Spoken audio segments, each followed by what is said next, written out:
this is going to be a disaster. So just know that.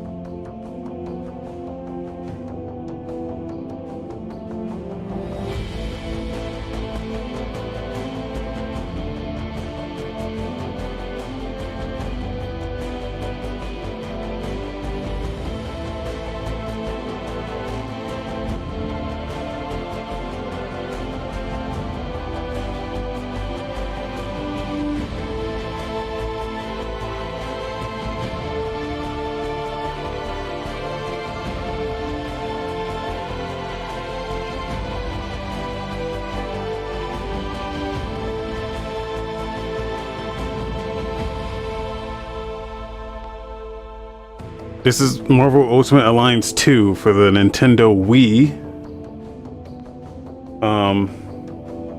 Fucking, I don't know. All this talk about Marvel and DC, I kind of wanted to load this up. And then I didn't realize the second game was only released on Wii, PS3, and Xbox 360. There's a PC version, but I heard it was shit, so I didn't get that one. I got this one. The thing about this one is you can't use, like, it doesn't use, you know, it's a Wii game, and my Wii controller is dead, and my IR receiver is dead, so, and then all the batteries I found I haven't used a battery in like years, so isn't that crazy? So all the batteries I found just lying, and I found batteries, they all exploded and shit. I was like, man, I really don't use batteries anymore, huh? So I have this, and I don't have the means to control it properly. I know there's things that still use batteries, but I don't have anything that uses batteries. Everything I own now is like rechargeable lithium-ion shit, so there's not a single device I have that has batteries, aside from my Wii controller and the IR receiver. No, there's no battery, it was all dried up. Not only did they explode, but it was all dried up, so... like, yeah, it's been a while. Let me get this on, I don't know how much time we have, by the way. I don't know. I wanted to play this. I want to try to play this at least. I do have the first game, so I can load up the PS2 version. Play that properly, but it's been a while since I played these, and don't remember how... I don't remember how they work, so...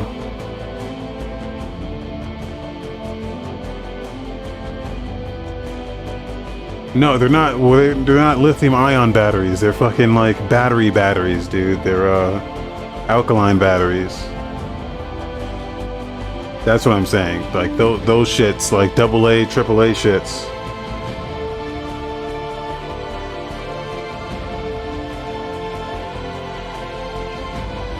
Like, yeah, batteries exist, but I'm talking about the AA, AAAs.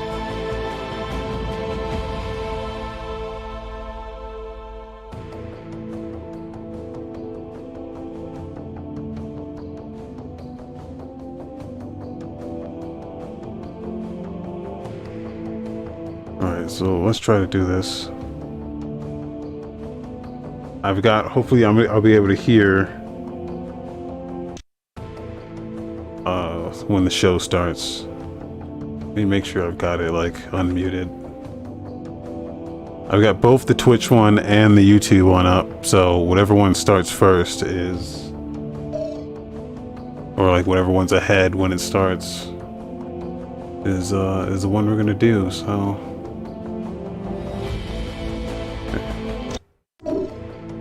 Wait.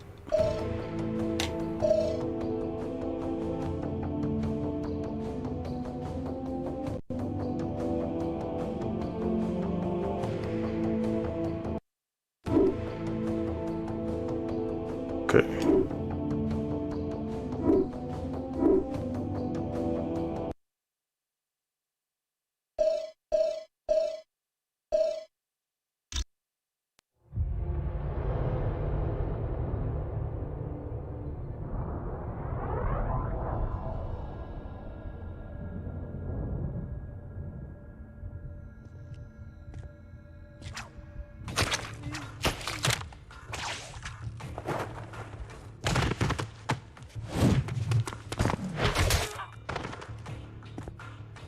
I want to remember what these games did so right that I loved about these games, but don't like about these new ones.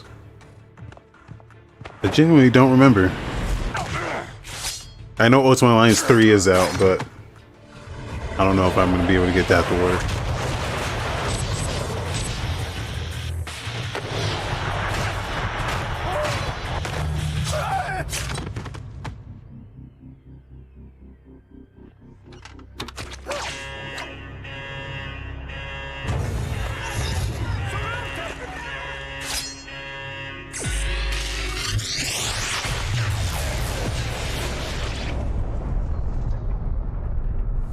That hurt. But it worked. No pain, no gain, my boy. I ain't your boy, Stark.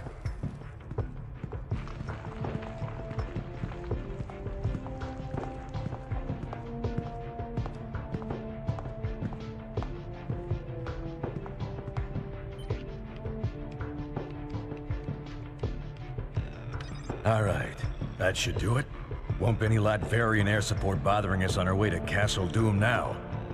We'll take it on foot and bring in Bravo team once we hit checkpoint 3. On foot. You're kidding, right? Do you have any idea how little arch support I get in this outfit? Put a sock in it, webhead. Oh, socks make it worse, actually. He meant shut your hole.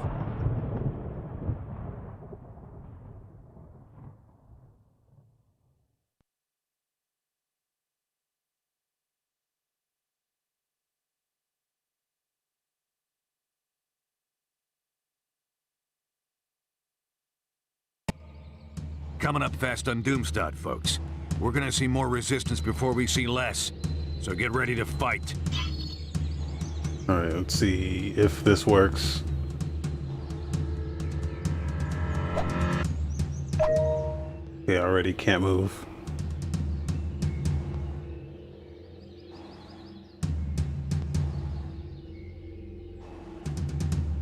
Let's do this.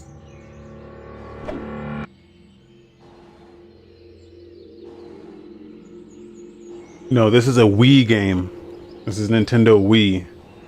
This never came out on PS2. That's why I gotta do this fuck shit. I gotta fuck with the controls already, cause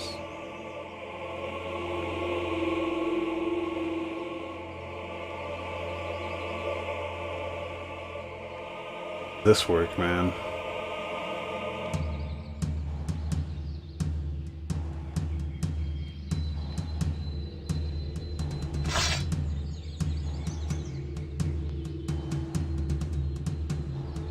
If I'm just standing around looking good, I prefer to do it with a gorgeous woman on each arm.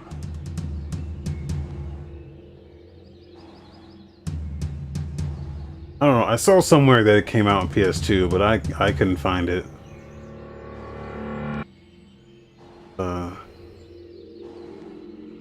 Bad. Left.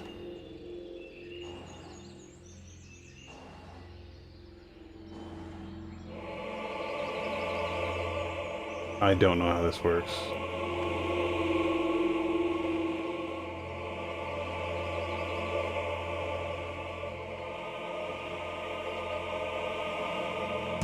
Oh, here it is, okay.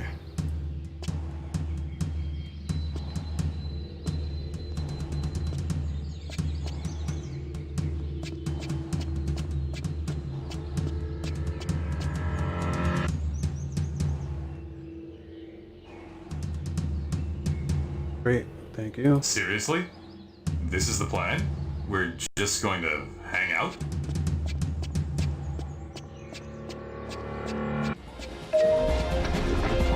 Yeah, these are more like Diablo games, right? Oh. Wow, We won't be okay. hearing from him again.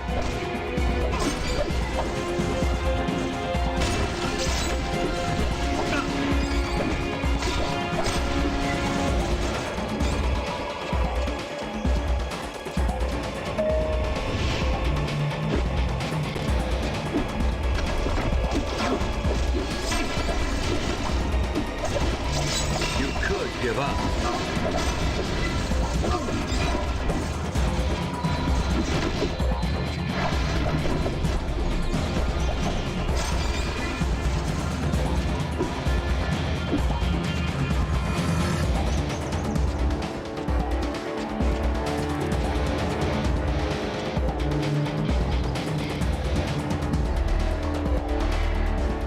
Looks like the sneaking around part of this party is over. Incoming!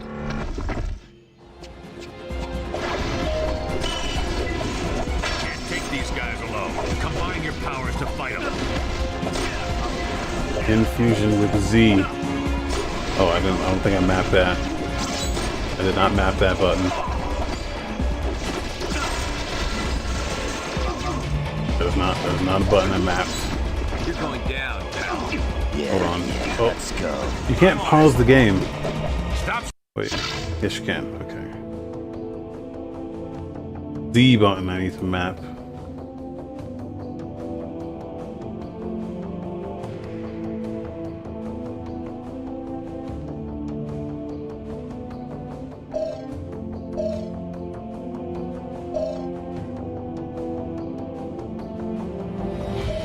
No mapped. I mean, it's actually working better than I thought it would. So, oops.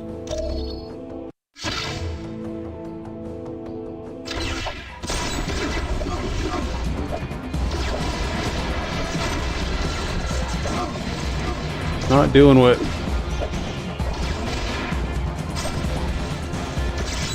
Not... Oh, Z, okay, there's motion involved with this. Okay, let me see what I can do. Yeah, this is fucking...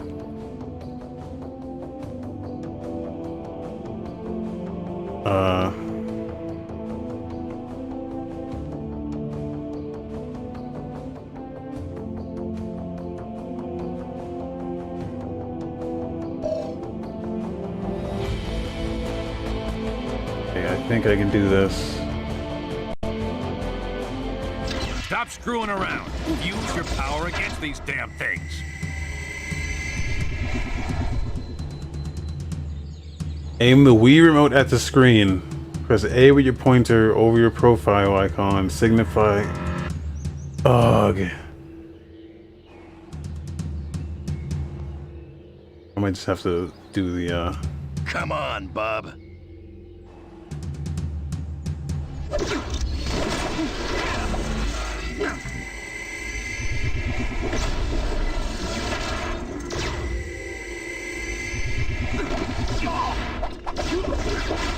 I don't know what I'm supposed to be doing, but... Get over here and help.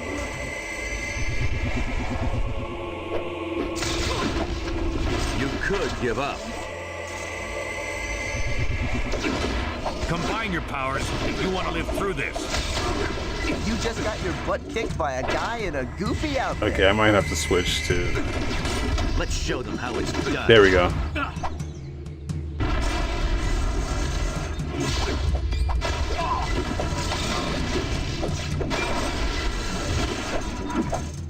We won't have to do that again. It is forced us to do that. For Take your out the sake. statue, and these doom bots should lay off.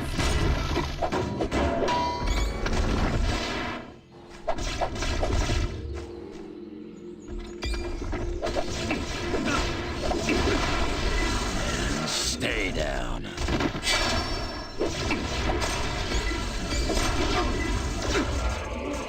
Damn.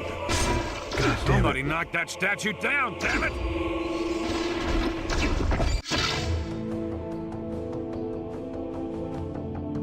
I might have to switch to the other game.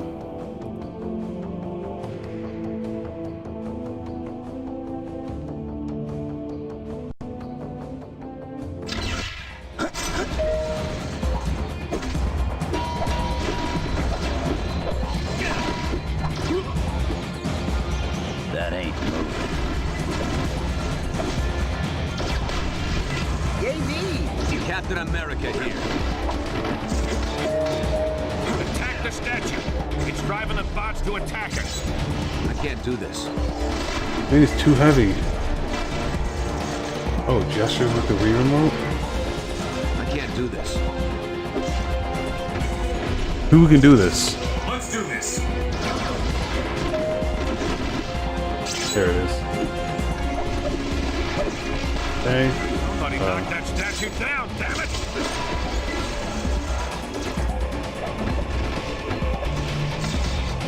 Oh.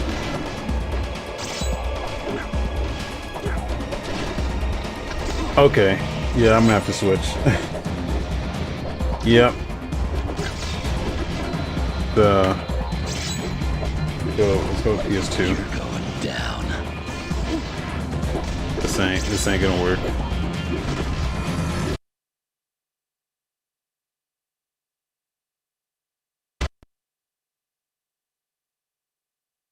I guess that was a little too much to ask there. How much time you got?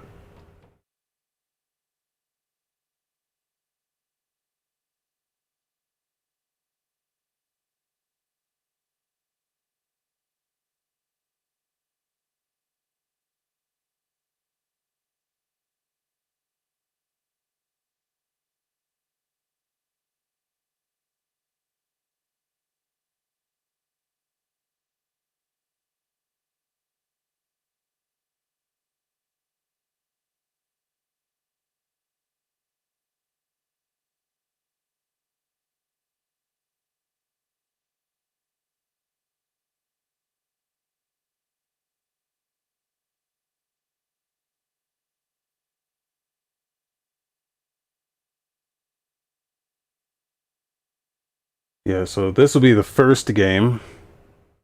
I don't know. I wanted to play the second game because it was the second game.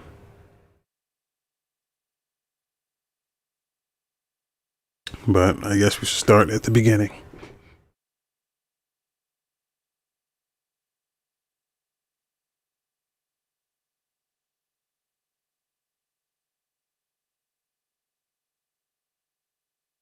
Running, we going? Is this it?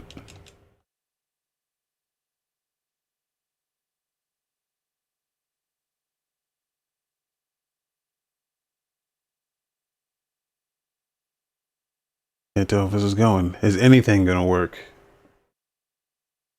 We're just gonna fuck around for another 45 minutes.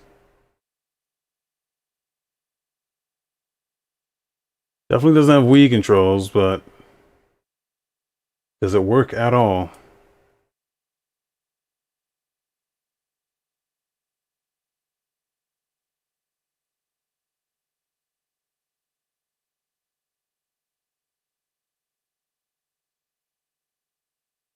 A black screen.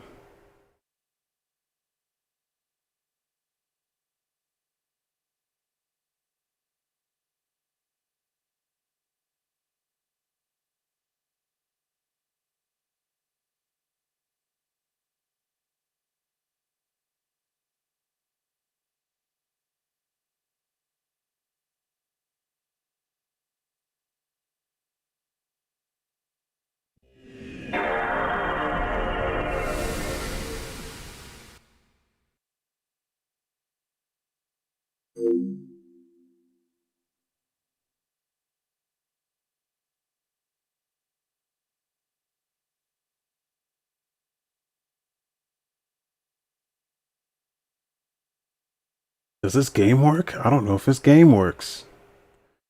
Now I gotta check the compatibility list. This is great. Yeah, this is about as much of a disaster as I thought it would be.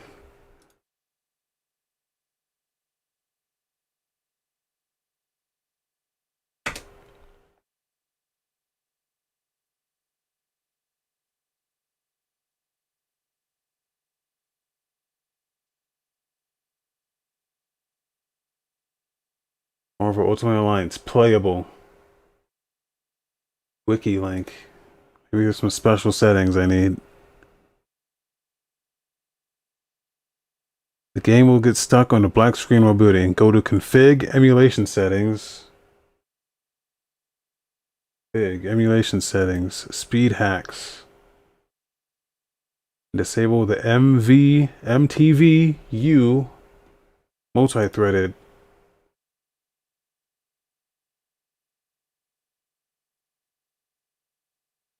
Let me make sure you can see this too.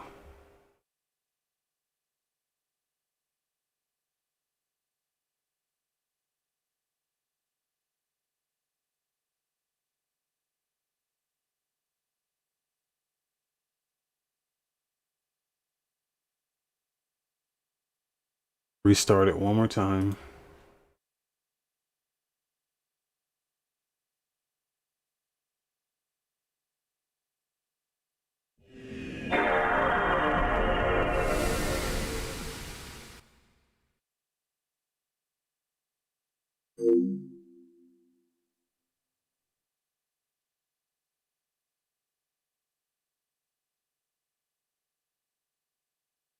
Hey, there we go.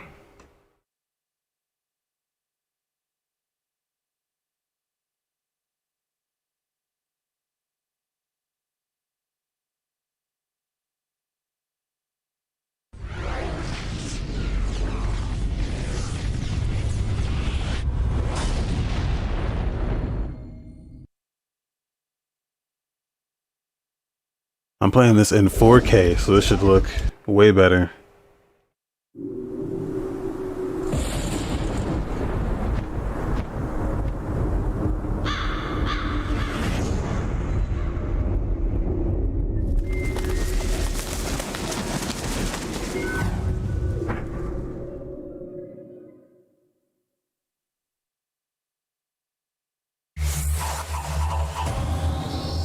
Okay, how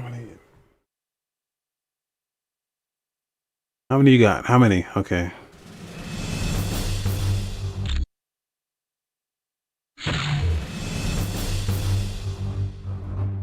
Wonder how this aged. What has an option to play online, which is fucking. When did this come out?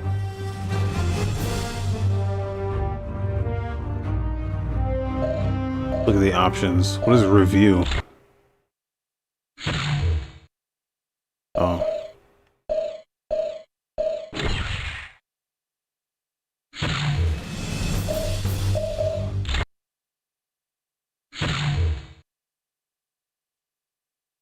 PS2 online was not very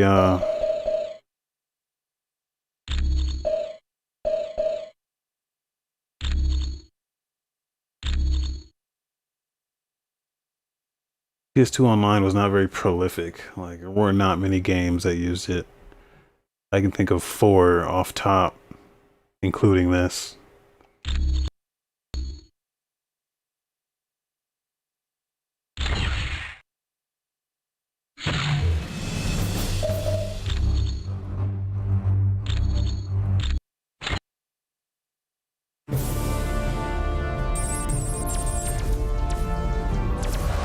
What the hell is going on? Where's our air support? Get those forward guns going. Why aren't those rear batteries firing? Somebody get General Wilson on the horn! Colonel Fury, Doom, I'll have your head for this. I have little time for your petty threats, Colonel. Surrender your ship now, or I shall destroy it. Not on my watch. This is a priority alert to all metahumans. UNN Alpha requests immediate assistance. Thor, take care of those gunships. Spider-Man, draw them towards the stern. Sure thing. I just love being a target. Wolverine, you do it, Boy Scout. I don't take orders from you. Yeah, online didn't become a thing until Xbox 360. I mean, it existed. Like Dreamcast was really the one that like really dipped their foot in it. But aside from like Dreamcast had like 2 games that I can think of off top. Soulless machine? How dare you strike the son of Odin? This game had a couple, or this PS2 had a couple. GameCube had a few. Really, it was the Is this the ferry to Xbox. Staten Island? that really made it a thing, but it didn't become real widespread until Xbox 360 and PS3.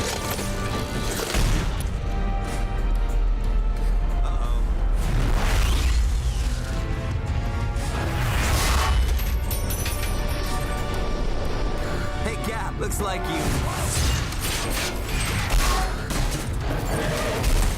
could use some help.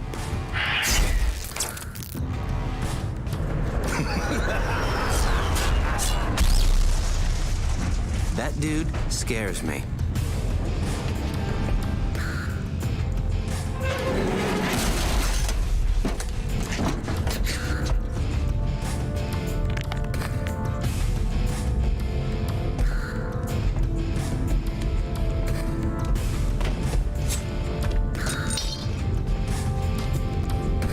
What are you girls looking at?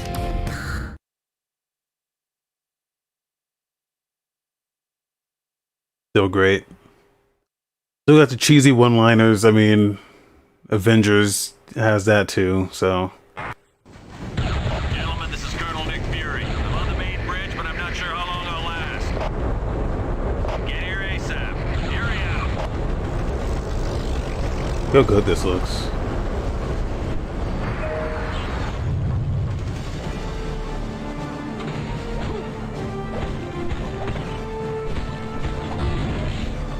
The audio is not good.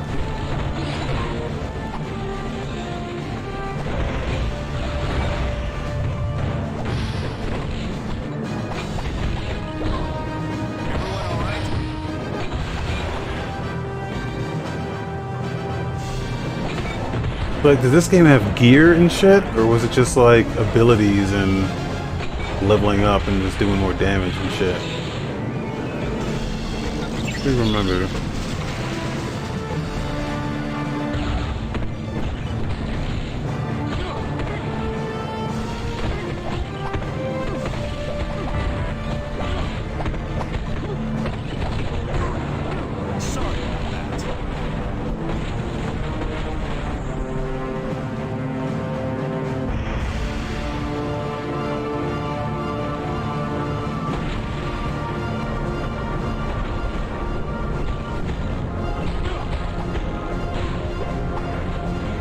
No, this looks way better than that Wii game. But I've got it. I got it upscaled to 4K, so you're not seeing it in its true glory. Okay, who's next?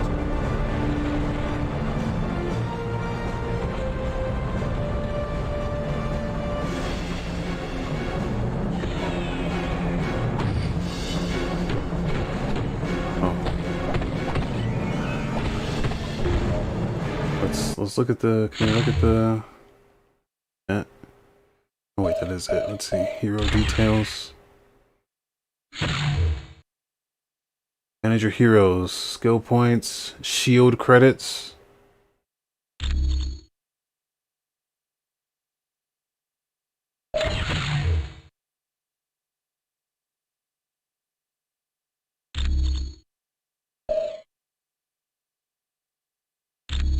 Outfits.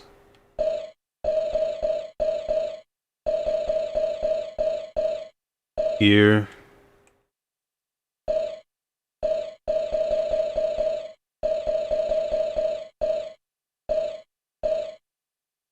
See, I heard criticisms about like in the Avengers game, it's like it doesn't make sense that you'll be picking up gear. I mean, what is Iron Man's a billionaire? What's he gonna do with some random gear he finds in some random treasure chest? Like, yeah, sure, but it's also like a video game, so you know, you gotta like suspend your disbelief at least a little bit.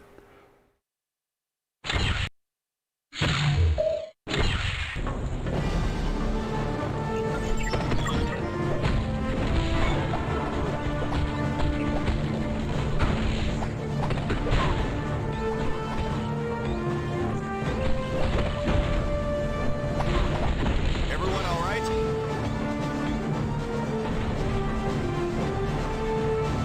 Yeah, but I don't think it has visual effects here either. Like, the thing is, when you put Iron Man in something, you want Iron Man to look like Iron Man.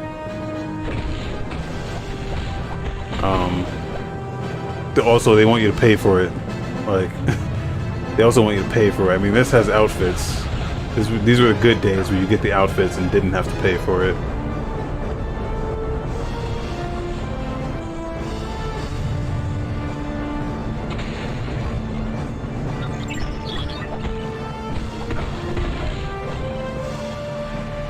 But, you know, see, these guys have health bars, but they die pretty quickly.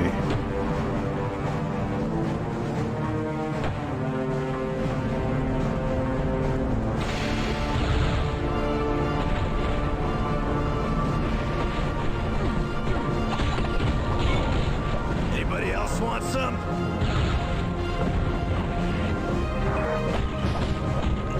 Oh, the L1 to block.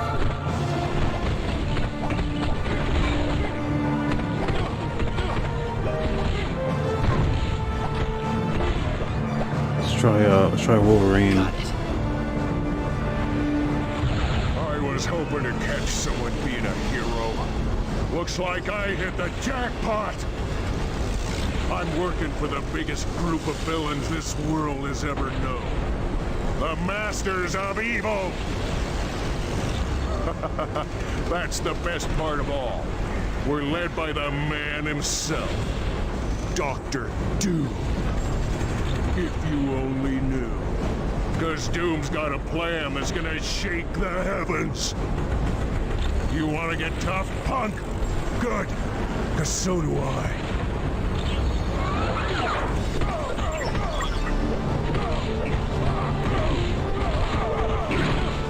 You're wasting my time.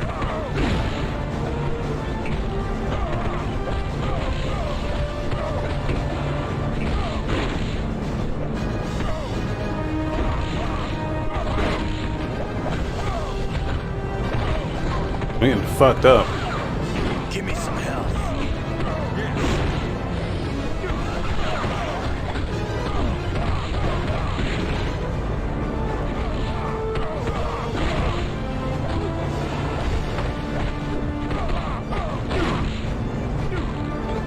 Dr. Doom is from Fantastic Four, right? Am I right about that?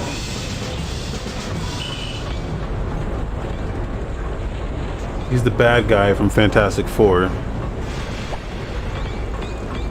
Oh, here we go. Scorpion's tail. So let's see, let's put that on and see.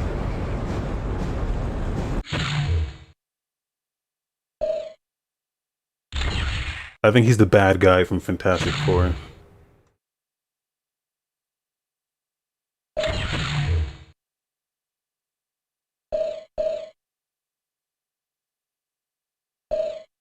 Knock it. Scorpion's tail. Okay.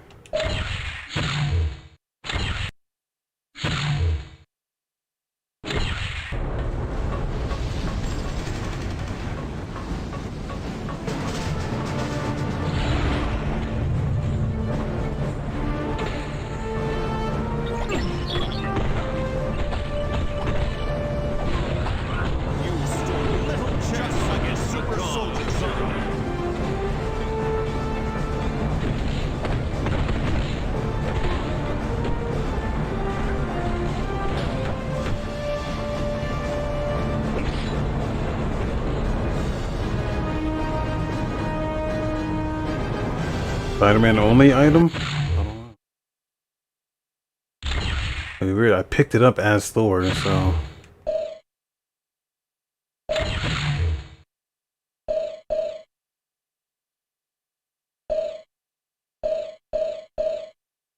Oh, Captain America has it. Why does he have it? 10% chance to cause knockdown on range attacks.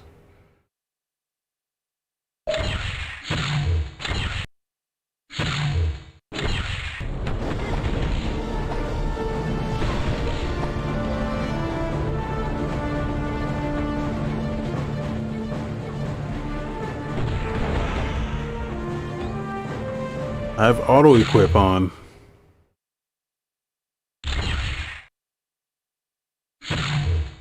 Menus are not very intuitive either. Oh,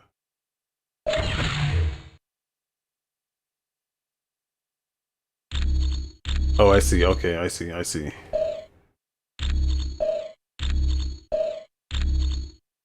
Off.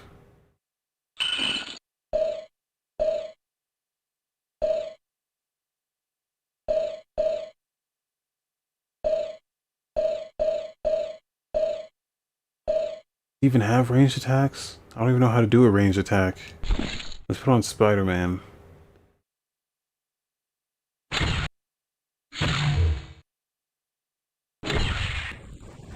Sure.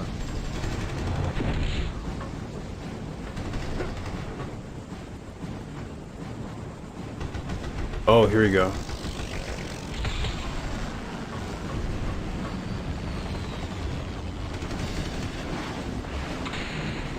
I would assume they all have a ranged attack of some sort, because you kind of like, I don't know. You probably have to do that. See, this game works because there's so many different characters you can use. If you just have like an Avengers game, you're kind of limited to Avengers shit.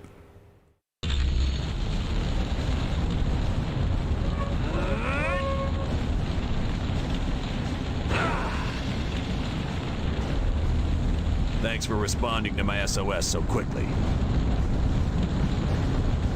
The helicarrier's under attack by a group of supervillains called the Masters of Evil. And to make matters worse, they're led by Victor Von Doom. My thoughts exactly. It's not important.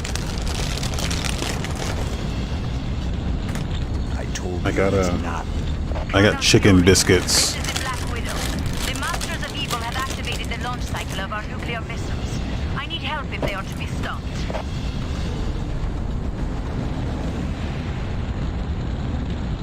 Shit, dropped one. Help is on its way, Black Widow. Fury out. Team, just one of those missiles could level an entire city. Failure is not an option. You have to get to the launch bay and stop them.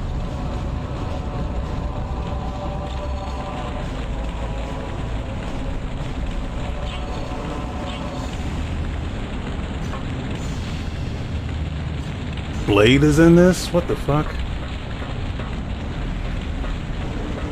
Was Spawn ever in one of these? Is Spawn Marvel? He's not Marvel.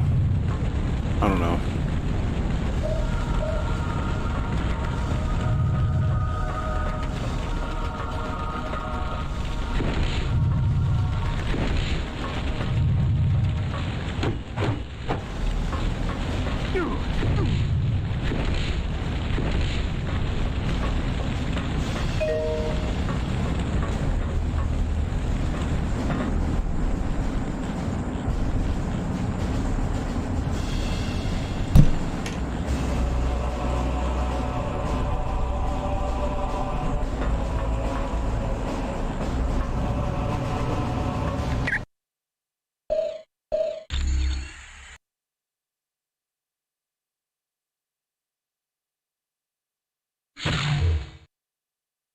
Blade was a member of the Avengers? What the fuck?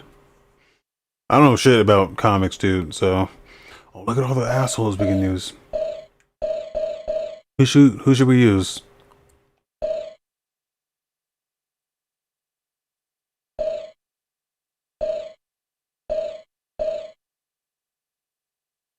Elektra, she's from, Daredevil, right? Gotta have Deadpool. Deadpool.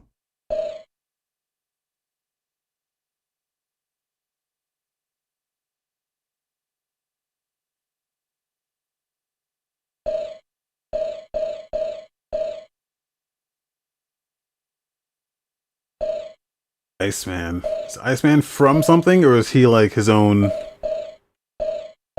thing? Gotta have Luke Cage. Luke Cage. Iceman is X-Men. I remember Storm being like OP. Miss Marvel. We actually use the Avengers here. Hulk's not here. Black Widow's not here.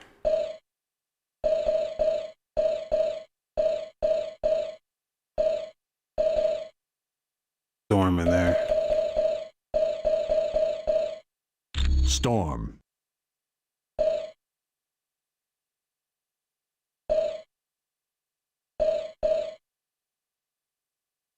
Spider-Man. Here we go.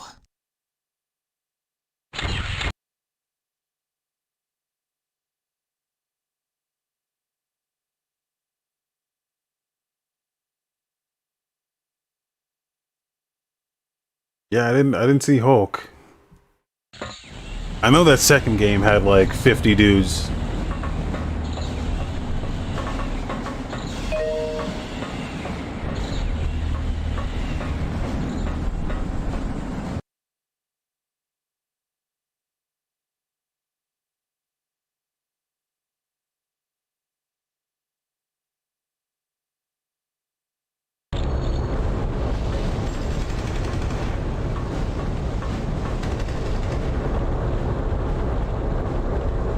Are we going the right way? I think we just went back.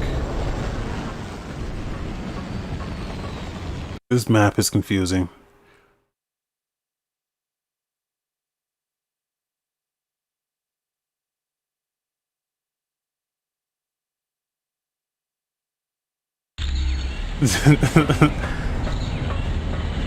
Hulk should always be the strongest. Now I remember Storm being fucking disgusting. I remember Storm just being... Conference is starting in 15 minutes. I don't know if it actually starts... Went live?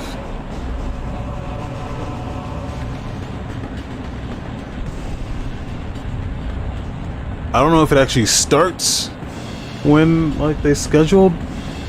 They might do, like, a pre-pre. My shit didn't start at all. Just has 2 minutes on there. Wait, it's on Gamescom? I went to the Game Awards. Why are there so many places to watch this? There should just be one.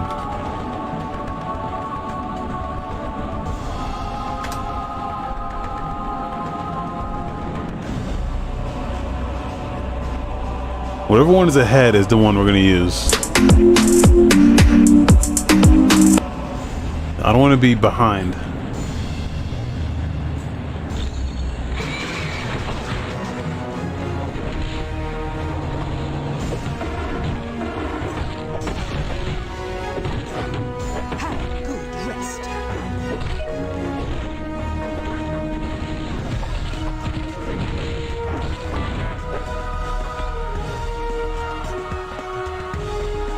I'm gonna switch to it when it starts.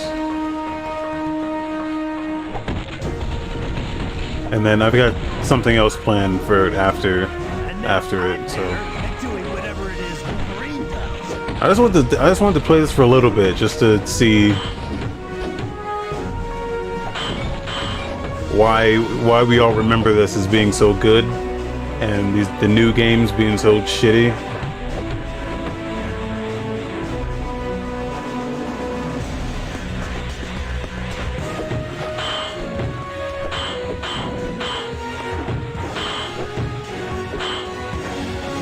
Yeah, they do have powers. Let me try that.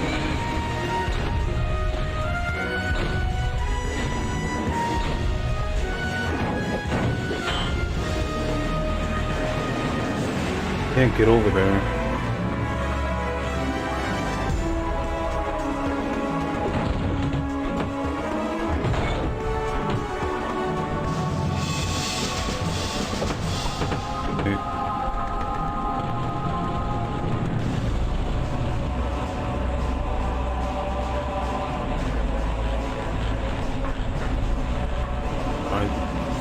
Am I doing something with this? What are we doing here? Pushing it up here?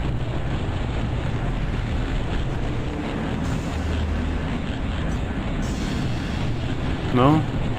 Am I taking that one out and putting this one in?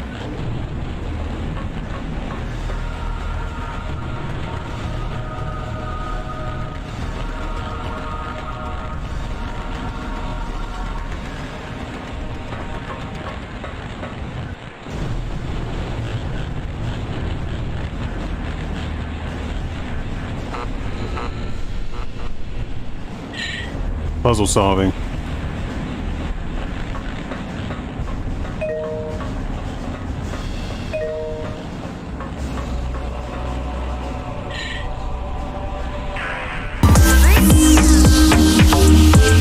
Oh God. Okay, the timer on this is, it just hit 13. This is on 12, so we're not using that one.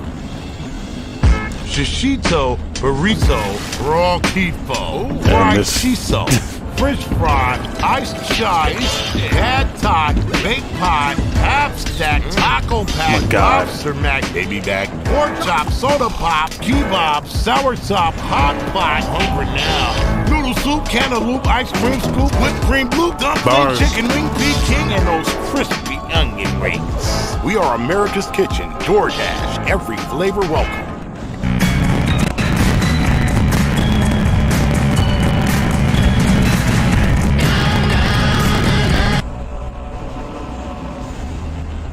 The audio was bad on that one. Was that me or was that them? Or this one's at 30, this one's at 50. This one's ahead. So, the Game Awards has the...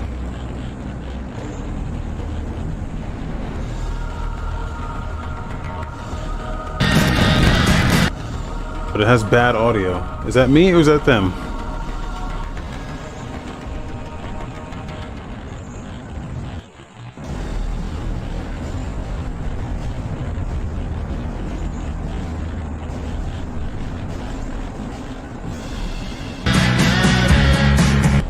No, it's them. Wow.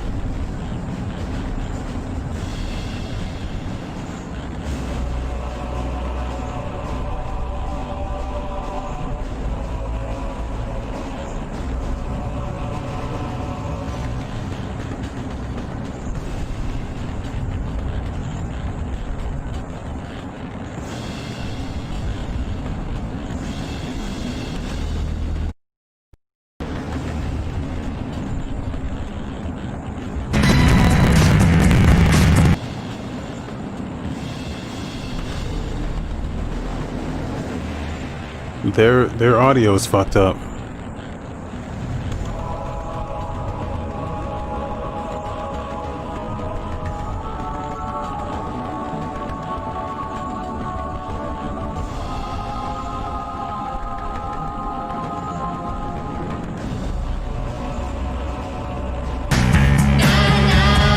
There it goes.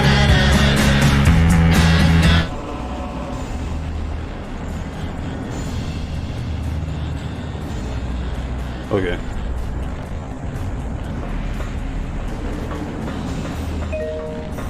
Is it good? Are we good now?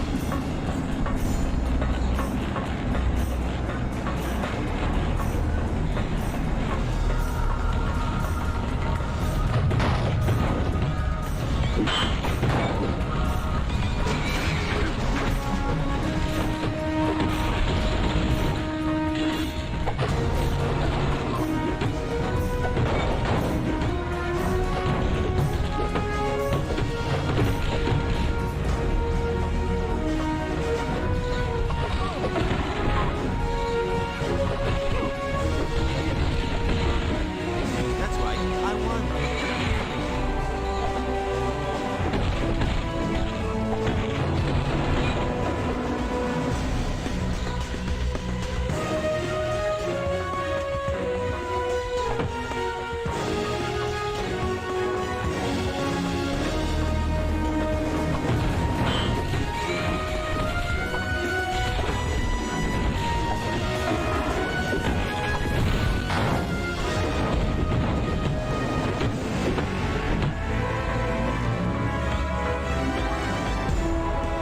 Yeah, apparently this is how Suicide Squad is gonna work.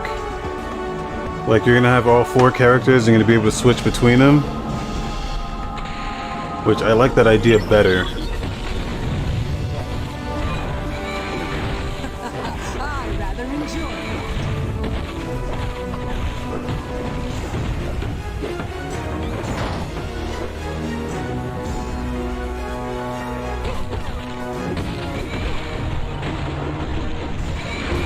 I mean, this one's very much a video game. Like, it doesn't offer much more than that. Whereas, like... Hey.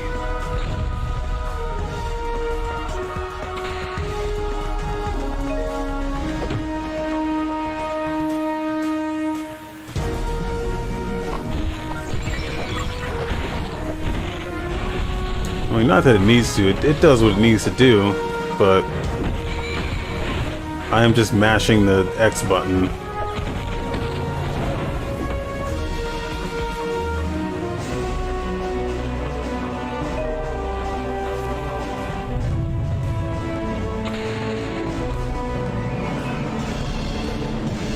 The only way to stop those missiles from firing is to destroy the consoles that control them.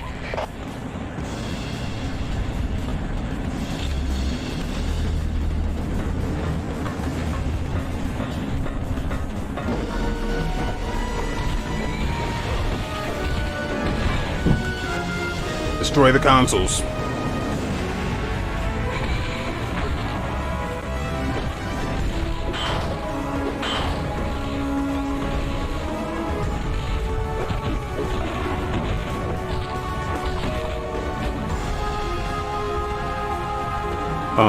I also did not look at that schedule, so.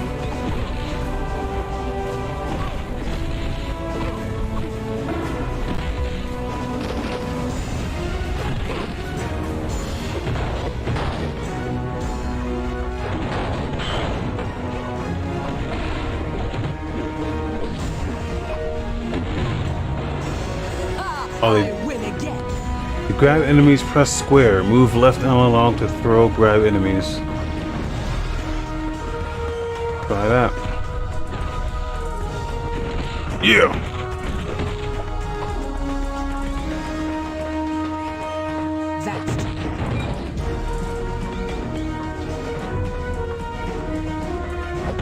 Yeah, I remember the Hulk in Ultimate Alliance 2, he could just pick shit up and just fucking smash people with it. Like,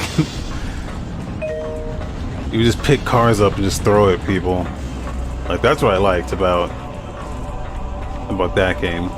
Like, everyone had different things they could do. So, like, yeah, Hulk can like pick cars up and throw shit. Like that. Oh shit. In Avengers, everyone can do the same thing. So you never feel unique. Like, that's too heavy. I bet Nick Fury can pick that up. Not Nick Fury, guys, is this guy called again? He can pick that up and oh shit.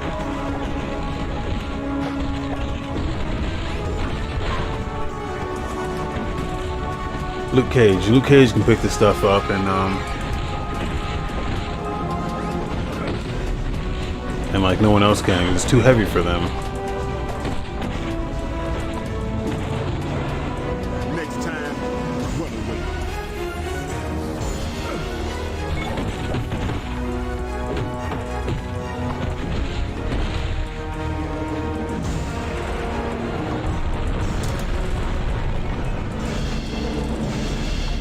I've just been informed that one of the nuclear missiles launched. I thought I told you to destroy both consoles. All right, you're going to have to activate the self-destruct for that missile. Get to the navigation room on the double.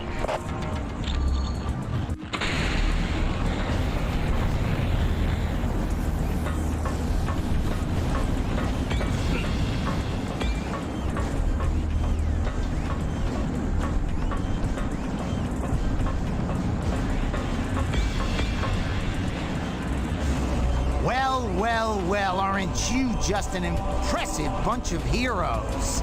Too bad my good buddies Daredevil and Elektra weren't with you. You wouldn't be trying to stop the nuclear missile I just launched, would you? Hey, if the boss wants me to launch a missile at a heavily populated city, I do it.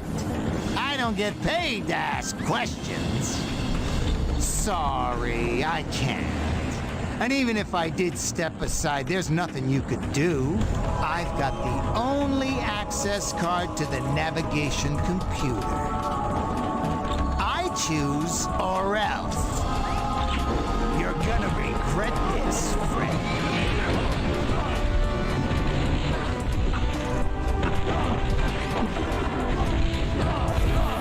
Oh shit, I'm dying.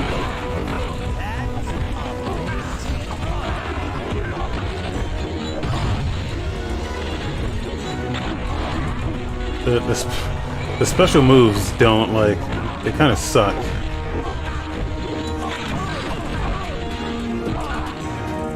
Look at this pipsqueak here. Spider-Man leveled up.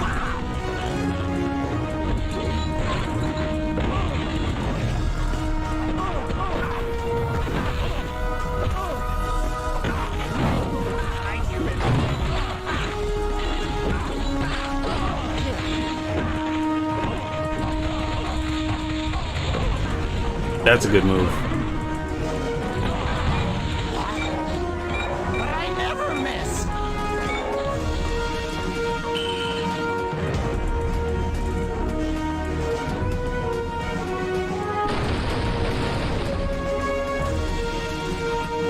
Well done.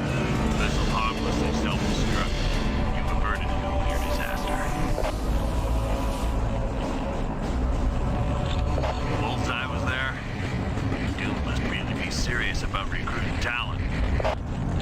Colonel Fury, the Masters of Evil are attacking our stabilizing engines. There's too many for me to stop alone.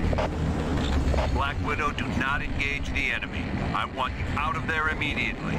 Team, double time it and save that engine.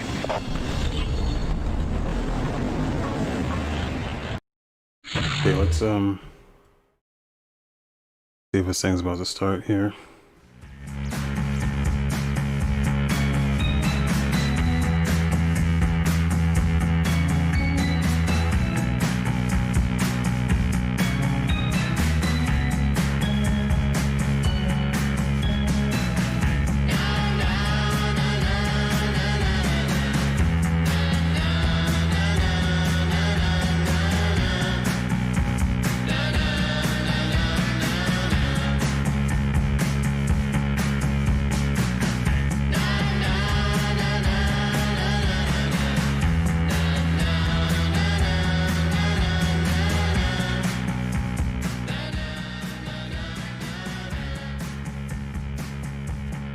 Yeah, I didn't look at the schedule, so I really don't know what.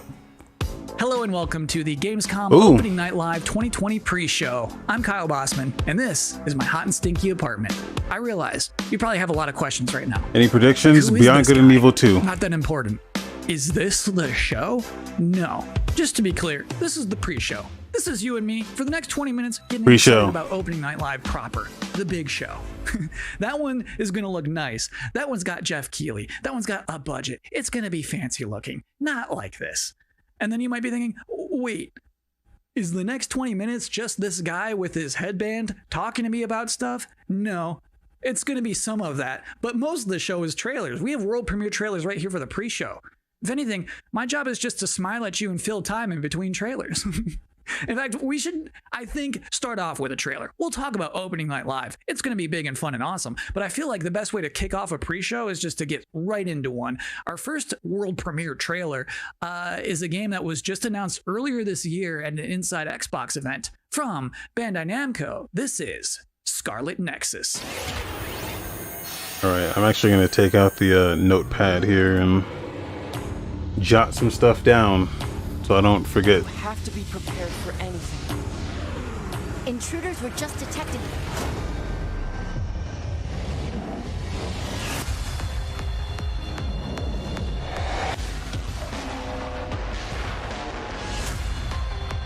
We have to work together. Or the world will be destroyed. We have so many different powers. This game looks alright. Let's do this.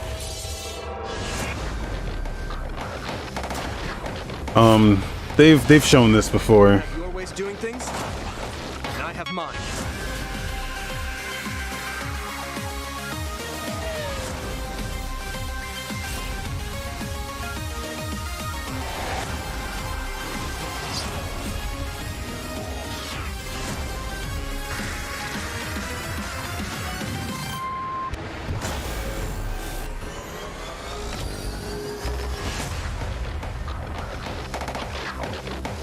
This shit looks choppy. Is that me?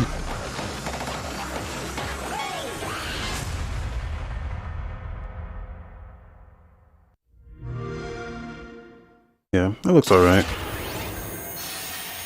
If you're just World now joining us, premiere. this is the Gamescom Opening Night Live 2020 pre-show. That was a trailer for a video game and not an anime, and I'm Kyle Bossman, not important.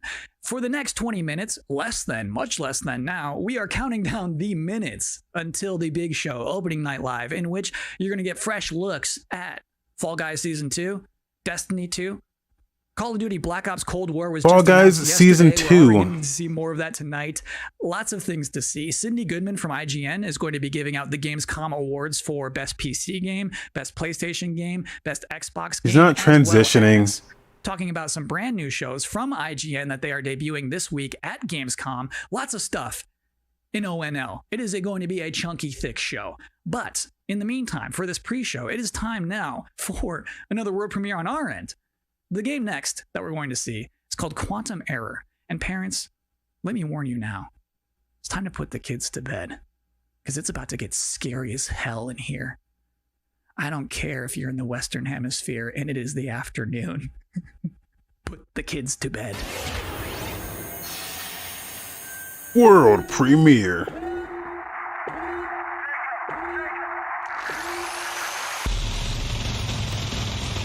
Nothing's happening to him, dude. He left Easy Allies to kind of do his own thing. We did it. That artifact you recovered.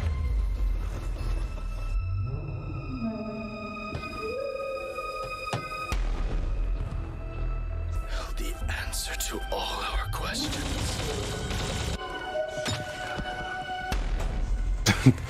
Like how he just lobbed his head off. It didn't even like doink. We can control them now. I saw a triangle button, so this is PlayStation.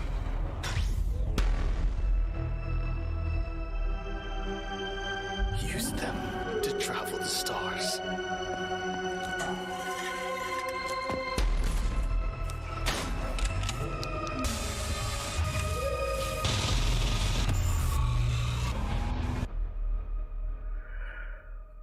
Humanity's reach will be infinite.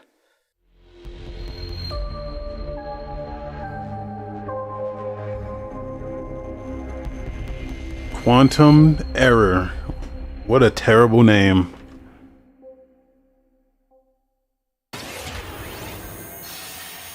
We've got a lot more world exclusive trailers to go, more pre-show to go, an interview with Jeff Keighley. Next up, we have a car brand synonymous with racing and innovation and a key partner of Gamescom for years, Ford. They're about to exclusively reveal the first ever car made with gamers for gamers. Gamer car. Ford knows racing. In 2019, we brought our love of racing to gaming, and Team Fordzilla was born. And The volume just got real low with this. in May, we launched Project P1. I did not do a that. car in collaboration with gamers for gaming. I'll turn This it up. project was a global first, and our designers let their imagination go wild. So on to our first global announcement. Please welcome our first ever Team Fordzilla Project P1 model. If there's no RGB on this thing, I'm gonna rage quit.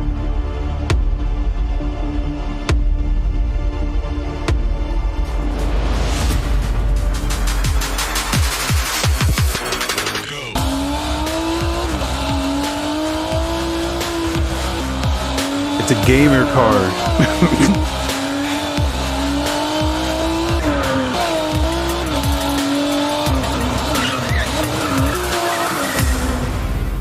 What is this? And now our second global announcement. You got us so excited with Project P1 that we are now looks so committing bad. to make a real-world version of this groundbreaking car.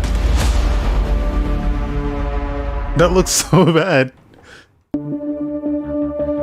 If I didn't have games, I guess I would just be writing a lot more.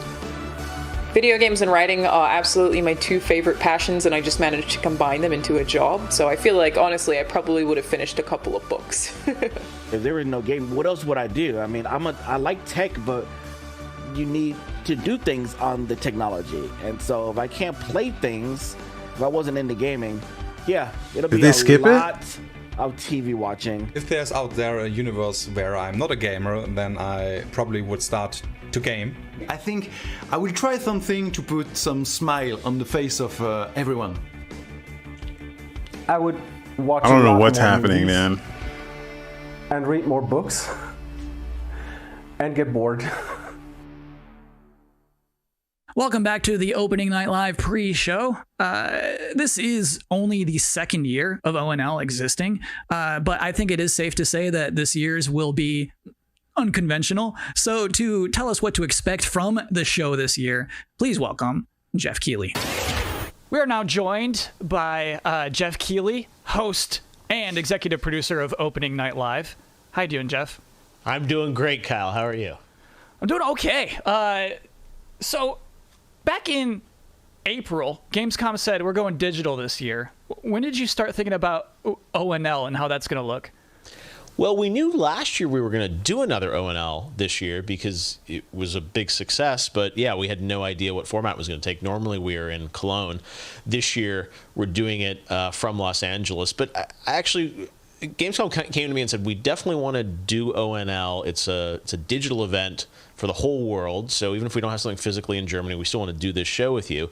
And I said I was doing Summer Game Fest, and maybe we can bring all these things together to create this grand finale for the show. And all summer I was really hoping to do a show that was they have to broadcast. They have to say something about these consoles here, right? And I wanted to do something with kind of a set and a little that's bit of my one expectation. If I had any one real expectation, that's what we're gonna do. It would be that. So is it going to be just as long as a regular like show? Dates? Yeah, we have like 2 hours of prices, stuff to show folks dates from across the industry. I mean, the pre-orders went up. They didn't go up, the but biggest games out there, like you can Call of Duty, pre-order and your then pre-order a lot of for the really, PS5 right now. Interesting titles. Of course, we're going to have some amazing next-gen stuff in the show, and Fall Guys Season 2, which has become a thing over the past couple of weeks. So it's really fun to have like the big and the small and the surprises and next-gen all blended together. But yeah, it's a full-blown show, 2 hours. Is it going to be just back-to-back trailers, or are you going to do some interviews and demos? You will definitely see trailers. You will see some extended gameplay demos of some titles as well. There will be a few interviews with a couple of developers. We've got some special guests. And one thing I will say kind of right out There's of the 1 gate month is that left. this is not There's one sort of full month left. wall-to-wall After shock and awe they already said the announcements of new games similar to Xbox is last coming out year at in Gamescom. We have October. some really They said big that, right? updates on games that I think they fans said are excited October. about, and It meaningful. wasn't November. But, I'm you know, pretty sure it was they're kind of October. Big surprise announcements. We have a few things in the show. There's and, one and, full we have month left. Lots of great things. We don't know planned for the shit. Game Awards, but similar to last year, this is really a showcase of like big holiday And this games. is the last. Games coming next This is year the last that you know show. about. So this is the last thing would you have tell where people to set everyone's their watching. expectations to I mean, it be really doesn't matter because when you meaningful announce a updates thing, on existing games people are going to watch versus anyway. blowing you But away with surprise shock announcements. Great. Jeff, I'm personally looking forward to the show. Well, me too. It's been really fun to build this, but even working with our team, it's been challenging to do things safely in the era of COVID, and it's been meant a lot to me that Gamescom has said we still want to do this show, and I think for all of us in the industry, we want that big showcase. So I'm just really excited to honestly like leave home, do like have a set, and you'll see we've got like screens and lights, and it's if we do it right, we're going to hopefully create that magic moment that we haven't felt this summer, right? And a lot of the events this summer have been pre-taped, and they've been great and lots of cool game info, but I really wanted to do something live with a lot of energy to it. So if we do things right, that's what people are about to see. Very cool. Good luck with everything. Thanks, Kyle. Thanks for hosting the pre-show. I'm doing my best. So just so we're all on the same page about what just happened, that was basically an interview with my boss using questions that I mostly already know the answers to. So considering all that, I think that went pretty well. Next up, we do have another world premiere trailer, baby. I like how you had to explain what that was. The transitions here are kind of bad, I think.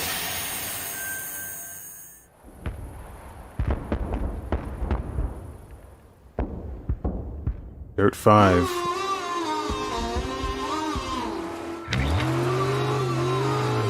This looks fun from what they showed.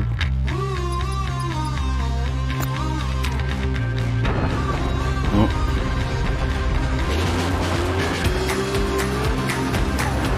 People do play Dirt, but this looks like a fun one and not like the same shit.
To be continued.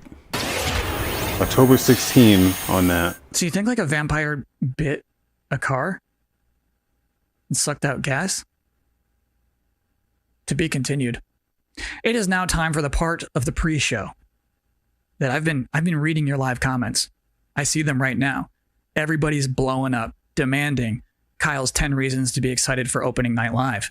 Well, let's kick it off. Reason number 10 to be excited for Opening Night Live 2020, feeling excited for next gen again. Number 9, Jeff Keighley wardrobe reveal. Number 8 reason to be excited for Opening Night Live 2020, Destiny trailers are usually pretty good. Number 7, it will mean this pre-show is finally over. Number 6, Call of Duty Black Ops Cold War. Number 5 reason to be excited for ONL 2020, Shadow Drops.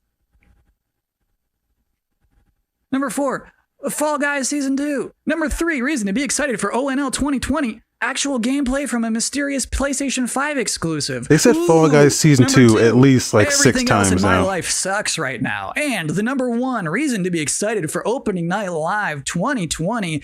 Jeff Keighley said it's gonna be good. We have one final world premiere trailer to show off. And this trailer is an announcement of a Switch version of a popular game from 2018 that can only be described as Dinosaursy. Enjoy.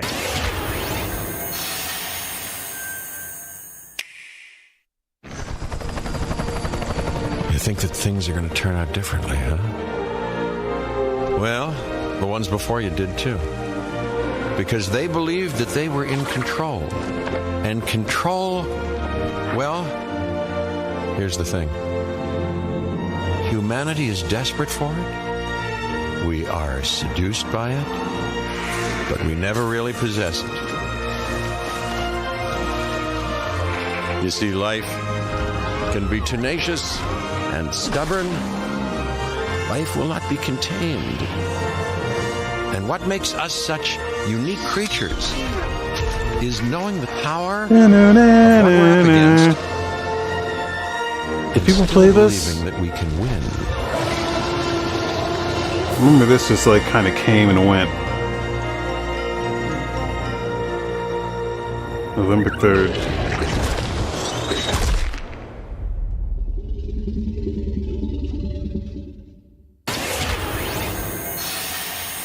That's it. That's all we have for you in this very pre-show. Please be excited for the actual opening night live, in which you'll see some Destiny 2, you'll see Fall Guys Season 2, you'll see Black Ops Cold War, that mysterious PlayStation 5 demo, some things we've probably never heard of before. I think it's going to be a very good show. I'm personally excited about it. Me!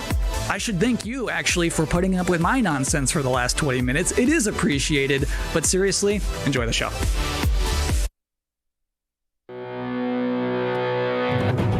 So what's the plan? It's time to take control of our world. When we feel out of place, disconnected, and divided, there are always repercussions. Do we have what it takes? All right, I'm going in. To be heroes? What we're doing here could change things forever. Tonight, we bring the world together. You're with us now. We celebrate who we are. This is humanity's chance to repent. And what we are. I'm with you every step of the way. The future of gaming. Welcome to Gamescom, opening night live. I mean, I already had like little expectation. I just want like some information on these consoles. Anything. Hello everyone, I'm Jeff Keighley and welcome to Gamescom Opening Night Live 2020. Now this year, Gamescom is of course a little different than normal, and I hope all of you and your families are safe and healthy at home.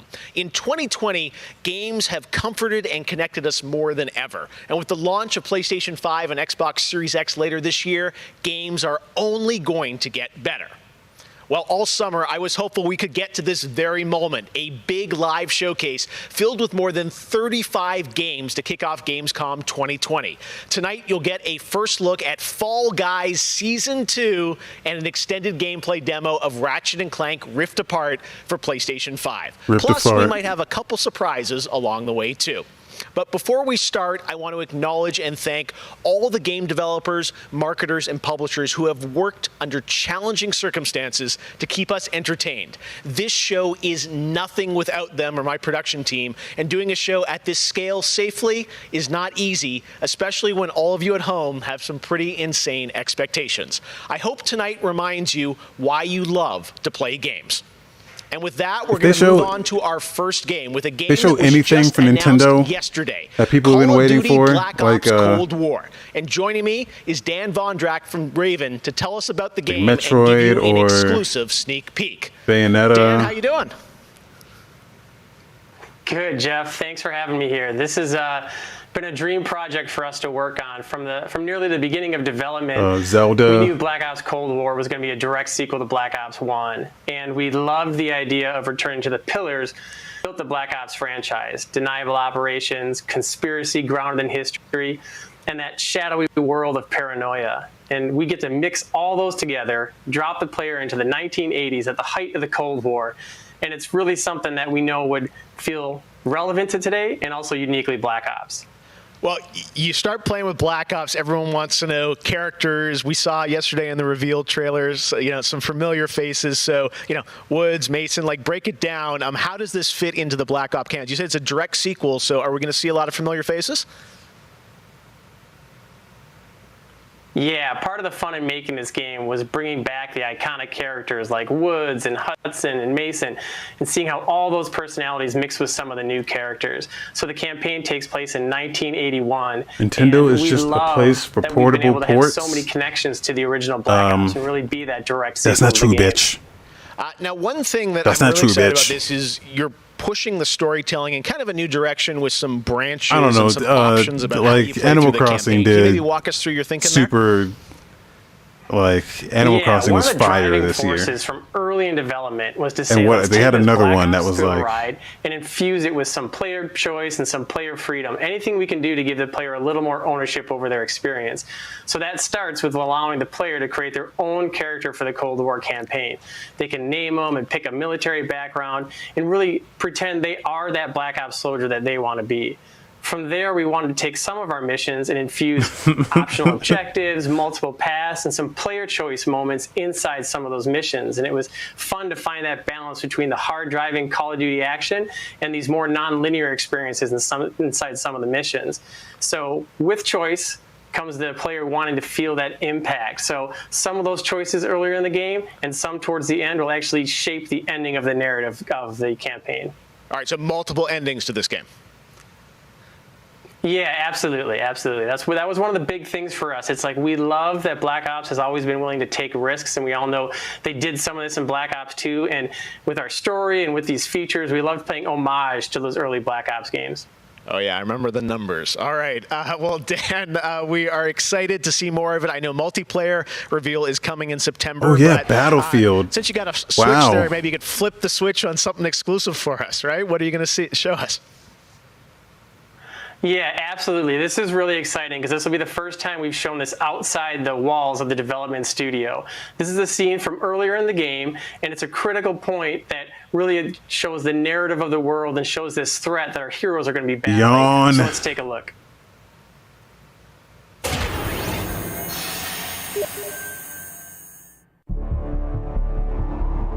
"1943. Detailed information from the Manhattan Project was stolen from Los Alamos by the Russian spy known as Perseus. 1968, the Vietnam War.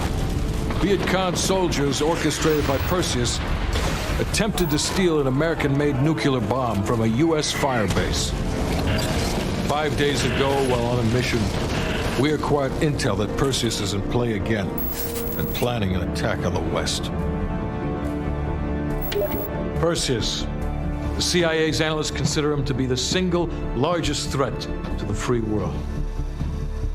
Mr. Hudson, I don't we're all aware of Perseus.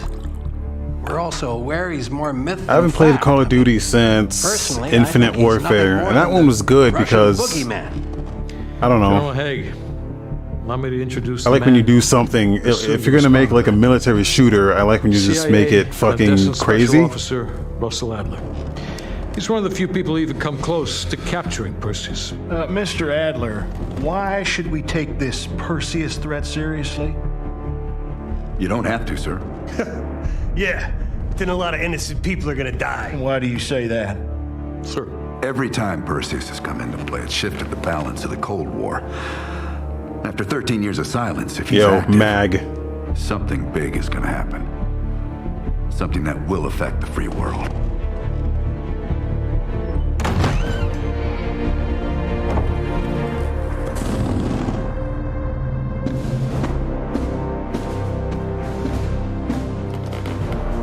President. Sir. Mr. President. Mr. President, this is Jason Hudson and Russell Adler. I know their names. Who do you think approved their last mission? Is the threat real? Yes, sir, we believe it is. Can you stop Perseus? We can, sir. I've already submitted the requisition for my team. Sir, their requests are highly irregular. Most likely illegal if the press gets a hold. What the hell are you Do people care about this in Call of Duty? Every Like, mission we go on is illegal. Doesn't everyone only play Warzone and the multiplayer? We're talking about preventing an attack on the free Like, is men and anyone women of excited the for world. the story here? Give Mr. Adler whatever he wants. You only play the single Gentlemen, player? Okay, well there you go. you've There's been the one given an person. important task, protecting our very way of life from a great evil. There is no higher duty. There is no higher honor. And while few people will know of your struggles, rest assured, the entire free world will benefit. I only play the single player too, but I'm not buying the game just for that. Especially if they're gonna increase the price on next gen. Like, fuck that. Tonight we have some new game announcements for you guys as well, including this one, a new next-gen narrative action-adventure game from Reflector Entertainment in Montreal. It's called Unknown 9. The game tells the story of Haruna, a woman raised on the streets of India and haunted by visions of her own death. Haruna struggles to understand her mysterious innate abilities to manipulate the unseen. Check out this first look.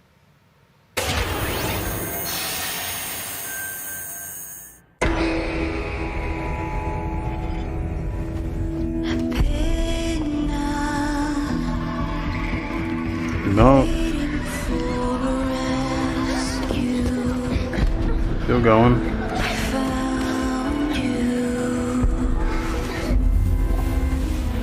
This could be cool.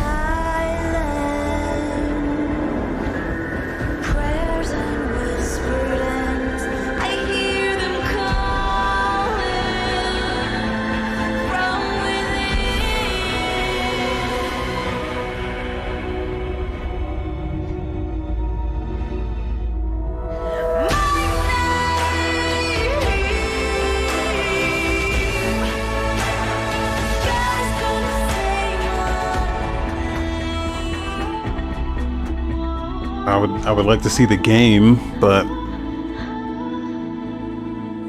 awakening.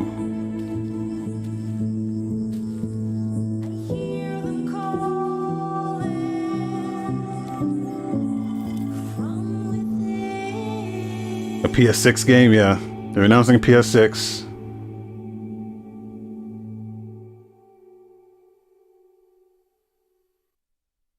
Who's making this? Reflector?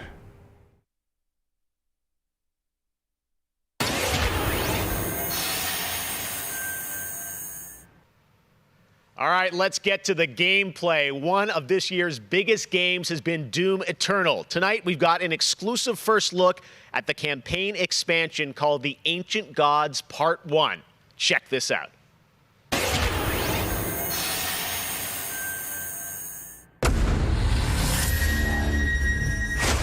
have been allies for some time now.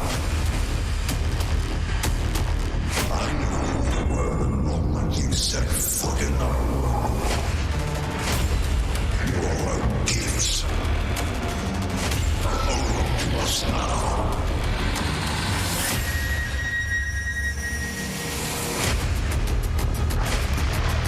The Slayer has arrived. Please proceed with control, but assertive aggression.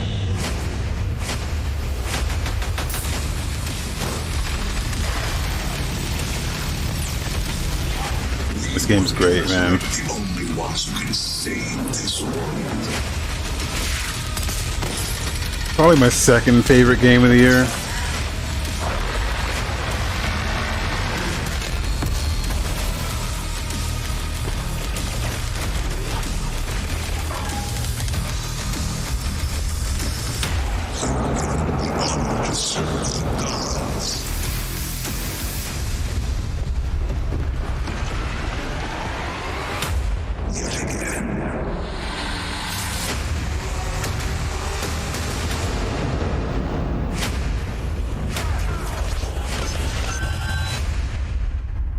Yeah, you've been playing a lot of Fall Guys.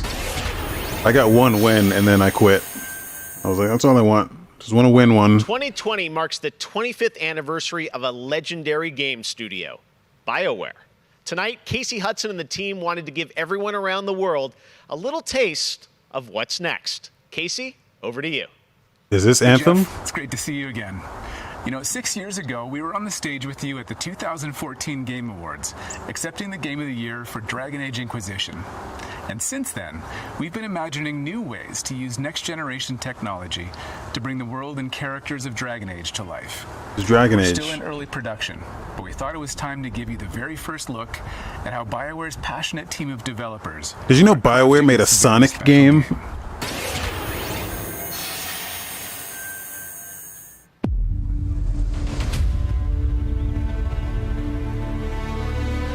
I've been at BioWare for a really long time, so I've got to see it grow up and turn from a company of 35 people to a company of more than 300 people.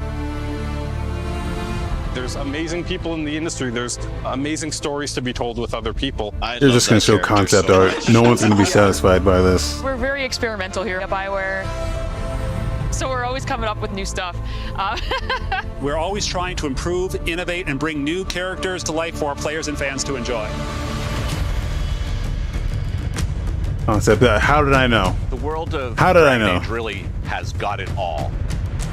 It's got frontier stories, it's got mystery, it's got hard-boiled detective stories, and of course it's all wrapped up in kind of a fantasy setting. You really feel like you're the hero in the Dragon Age world and you're saving people. Dragon Age to me is a wonderful world to play in. I am I'm really excited about the future of Dragon Age. It looked like Anthem a little bit. Original world, original flora, Okay, here's original wildlife, original architecture. A little bit here. That makes it fun to explore and discover. In the next Dragon Age, you get an opportunity to see new things, new places, and interact with people who lived and grew up in these spaces as well. For the game we're working on now, we want to tell a story. What happens when you don't have power?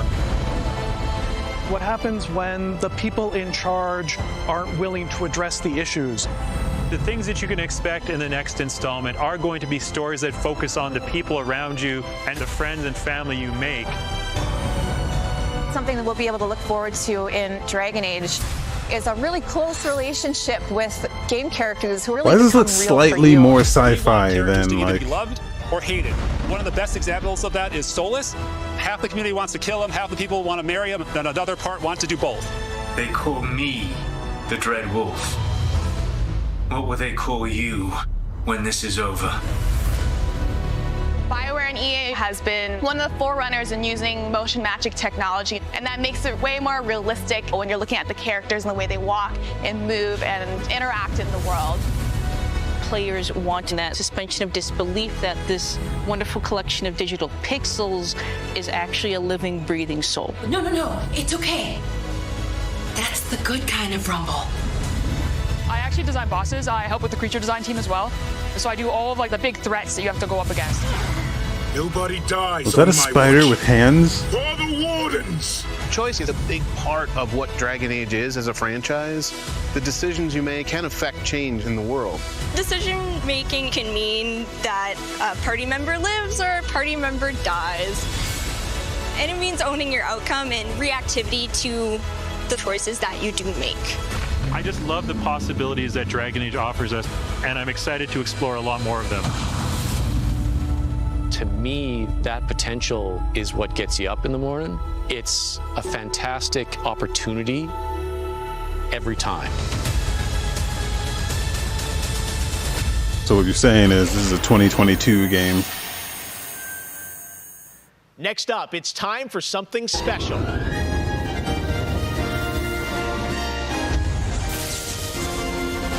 Okay.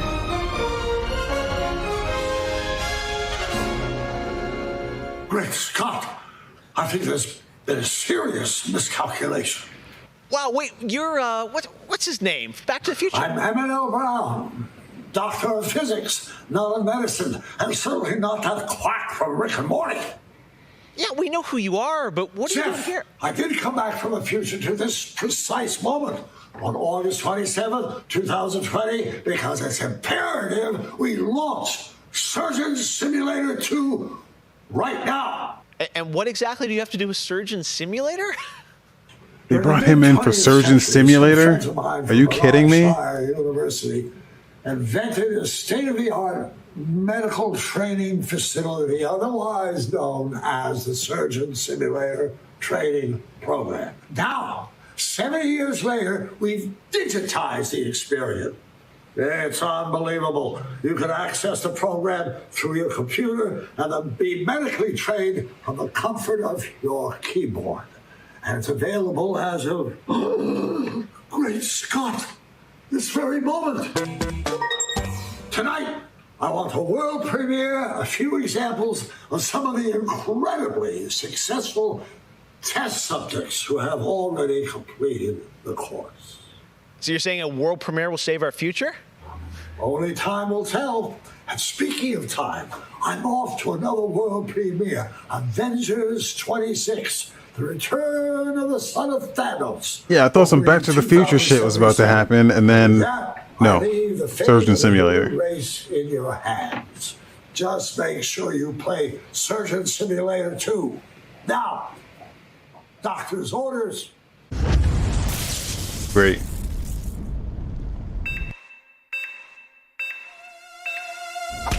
Put the arm back. That's on his head. No. Let me give him a little pat on the head. Where does this part go? We got it. He looks good as new. Now grab the good arm and bring it in here. We're dying. He's dying. Oh, his face. No, that's what they just announced. That it just released now. So Jesus Christ! What a bad! Oh, He's perfect. We saved him.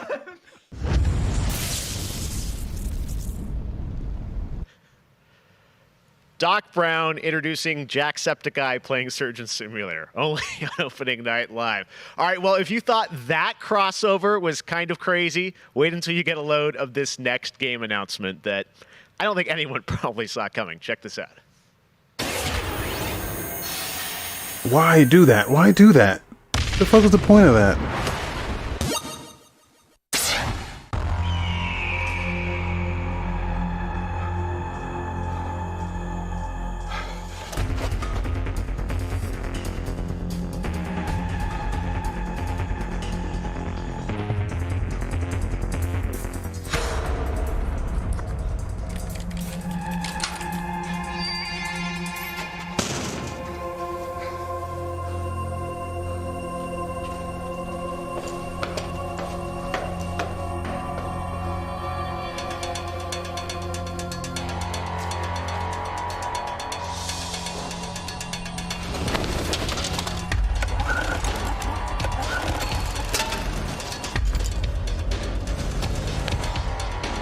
Is this The Last of Us smash up with Bill and Ted?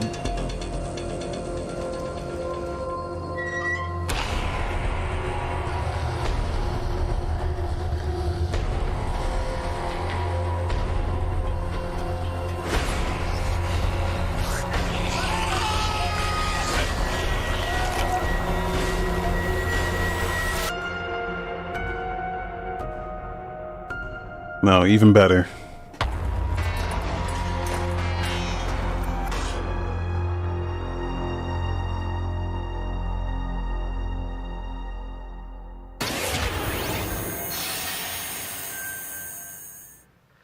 Tonight is just the start of Gamescom 2020. Over the next 3 days, there are more streams from IGN and Webedia with in-depth looks at games, a digital cosplay contest, and some special new shows just for Gamescom. Your portal for all things Gamescom this year is Gamescom Now, which you can check out at gamescom.global. Now, one game you'll hear more about later on IGN's post-show is this one, a return of two classic characters that I love. Check this out.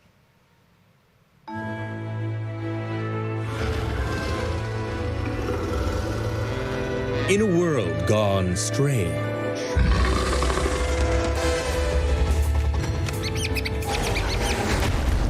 one elite force stands against the darkness. Sam & Max? Who's making But even this? they could use some help. Here, slip on this little beauty for effect. Sam, I'm blind! Oh, hello, miss. Happy Giant? Who is that?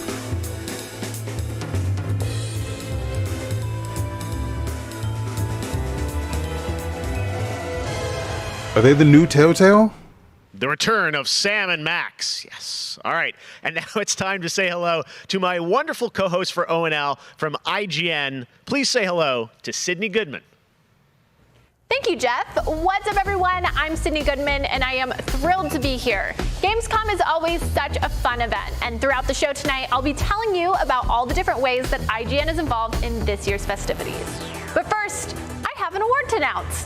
The winner of Best Nintendo Switch Game is Little Nightmares 2. Huge congratulations.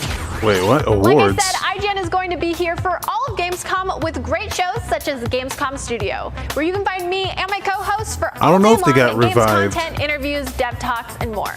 Plus, we have Gamescom Awesome Indies, the show with and for indie developers. That premieres Saturday, August 29th at 7 p.m. If they did, Central like, European I time, didn't so think be they sure would, to tune in for more announcements and special guests. I didn't think they were making new games. I thought they were just like finishing the ones that they'd already promised.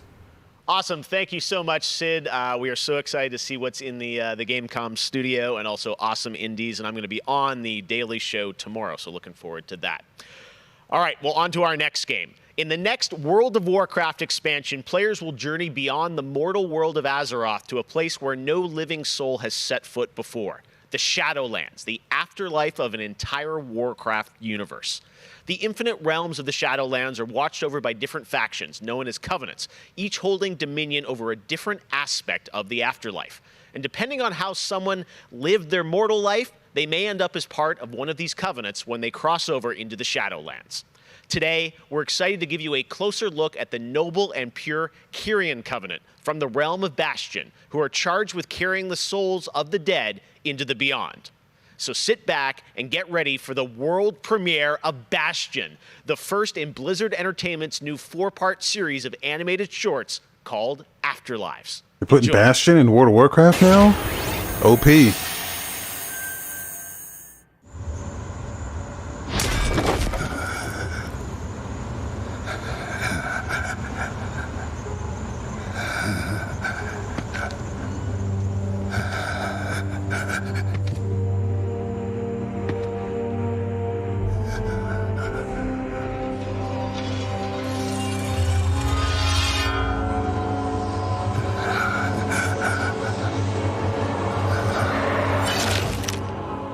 Light, save my soul.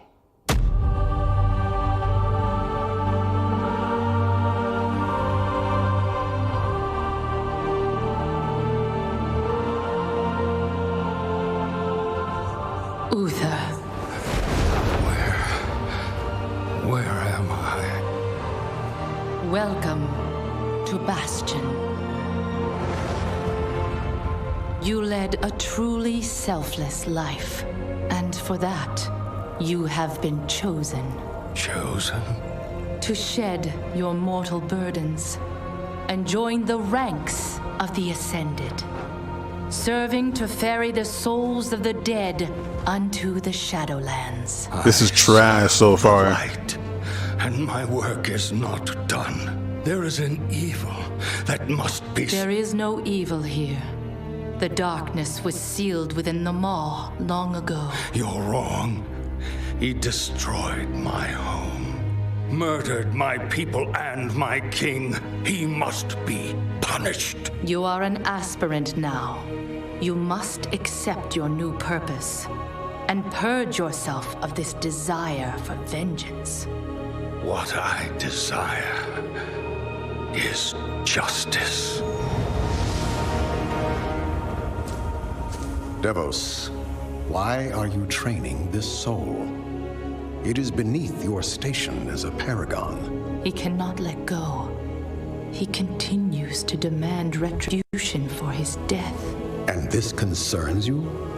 Many souls take eons to ascend. Yes, but this one seems broken, Thenios. Unlike any soul I have seen. I have begun to wonder whether he was deemed worthy of Bastion. By mistake. Be careful, Devos. I would not let the Archon hear such a thought. In time, he will forget. Trust our ways. Trust the path. Yeah. I got nothing to say about this. Devos, how long must we train? Until you are ready to ascend. And what is keeping me from ascension? Nothing but the memory of your mortal life. How can I forget when I can still feel his blade? Your soul is wounded? Who did this to you? He was my student. He betrayed us all. Show me.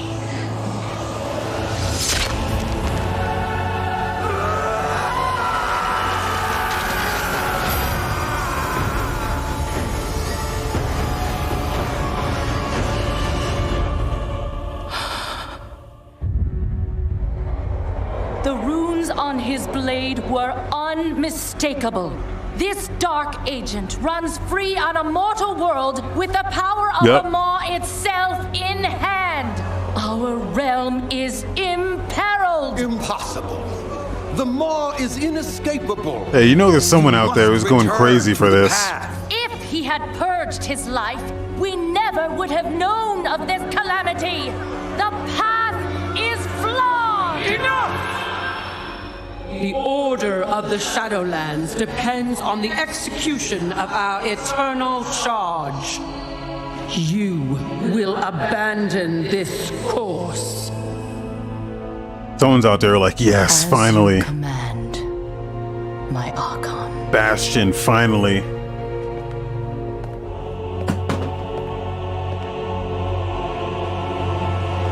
Uther, the time of your ascension has come. I thought I was not ready. Do you wish to see him punished? I do. Then prepare yourself.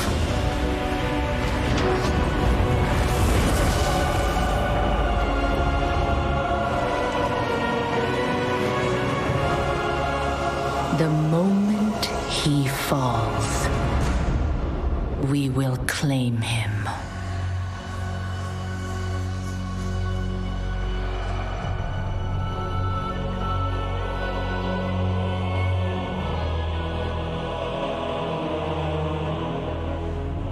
I see. Only darkness before me.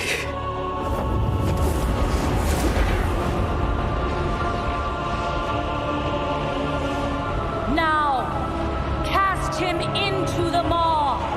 Return him to the darkness he served. His eternal suffering. This is like a full episode, man. Could have made some popcorn. My student. Remember what he did and take your vengeance. Not vengeance. Justice.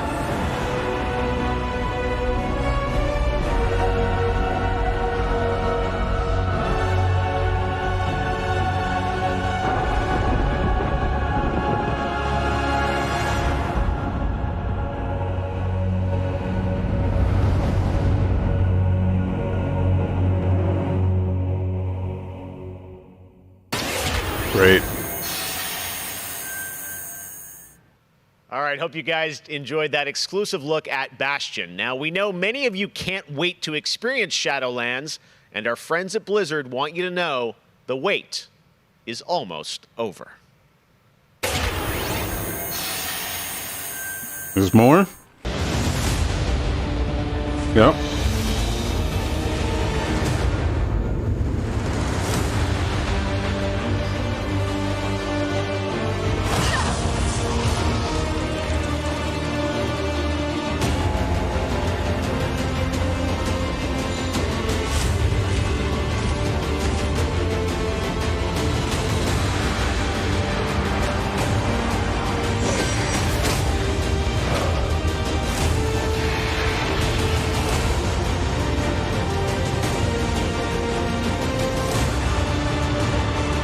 Remember when World of Warcraft was the biggest thing on the planet?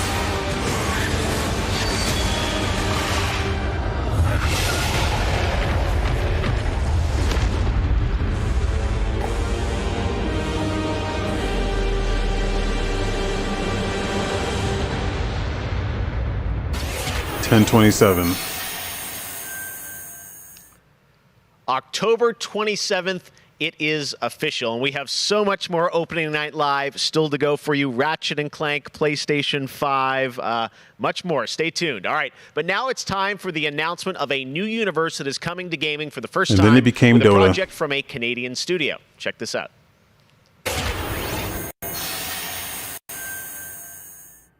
They have returned. They corrupted, divided, conquered. Is this still World of Warcraft? Is this something else? Until finally, No, it's just something else. of the celestial realm Warhammer. were thrown open. Our last remaining hope, the Stormcast Eternals. Vengeance made manifest.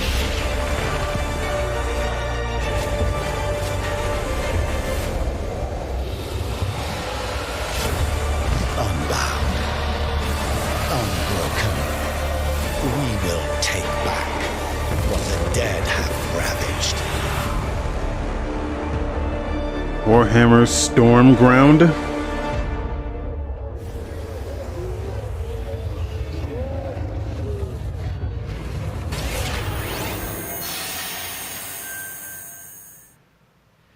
Now, you guys may remember back in June, I had some masked fun with my buddy Crash Bandicoot announcing Crash 4 It's About Time.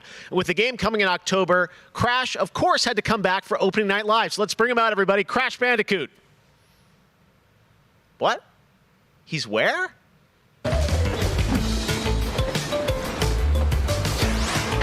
Wow, dude.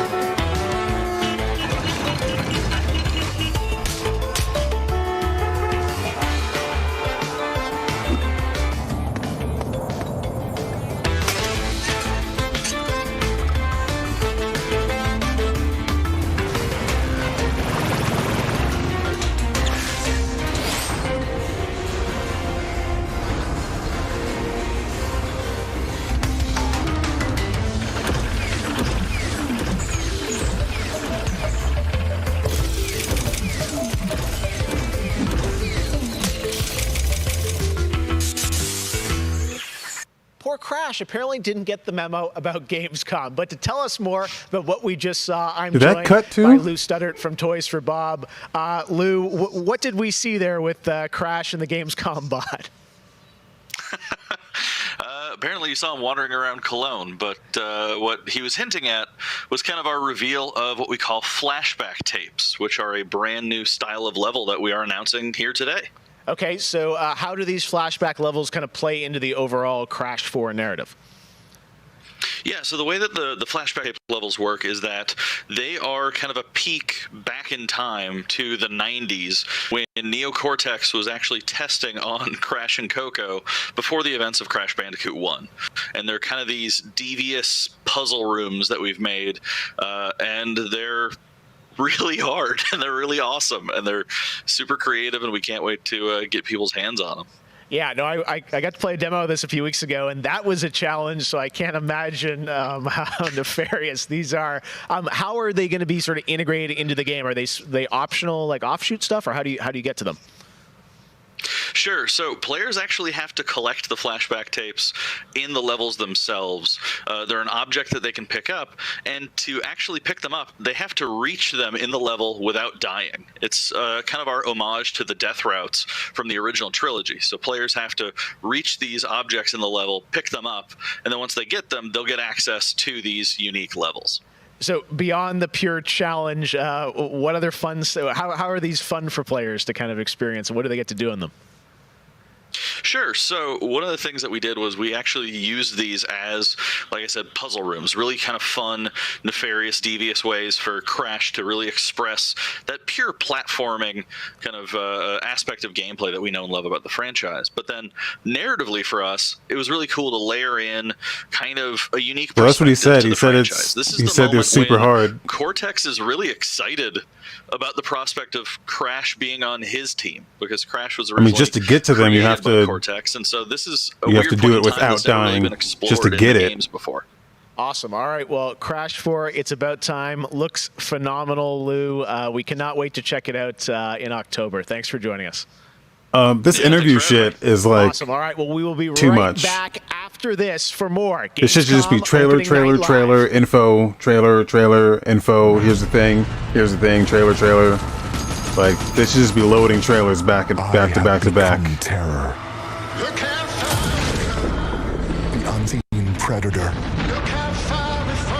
A rupture that obliterates without warning.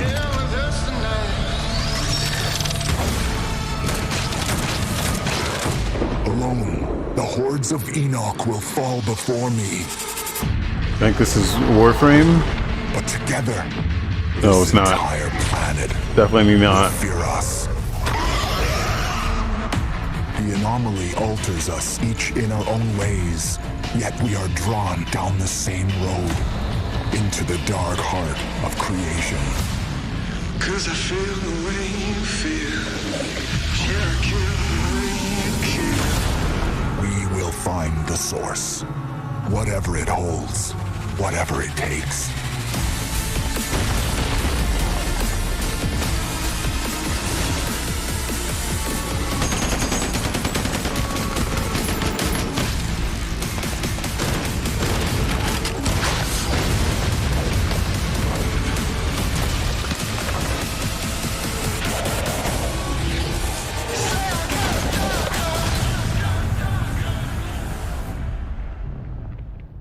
Outriders. Okay. Was that an ad or was that an announcement? Welcome to the Hyperscape. That was an ad. This is an ad. Enter a contender. Yosh, ikuzo. Leave as a champion.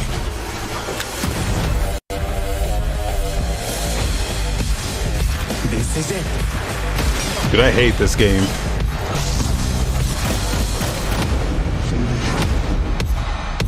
Time to party.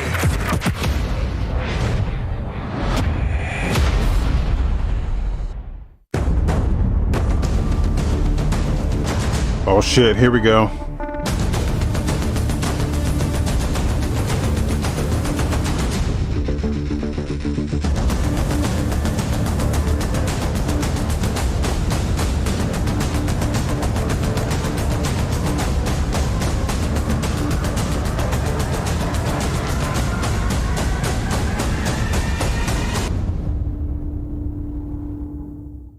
Welcome to Necromunda. I can see you're new here. It is on Let PC. me get you up to speed.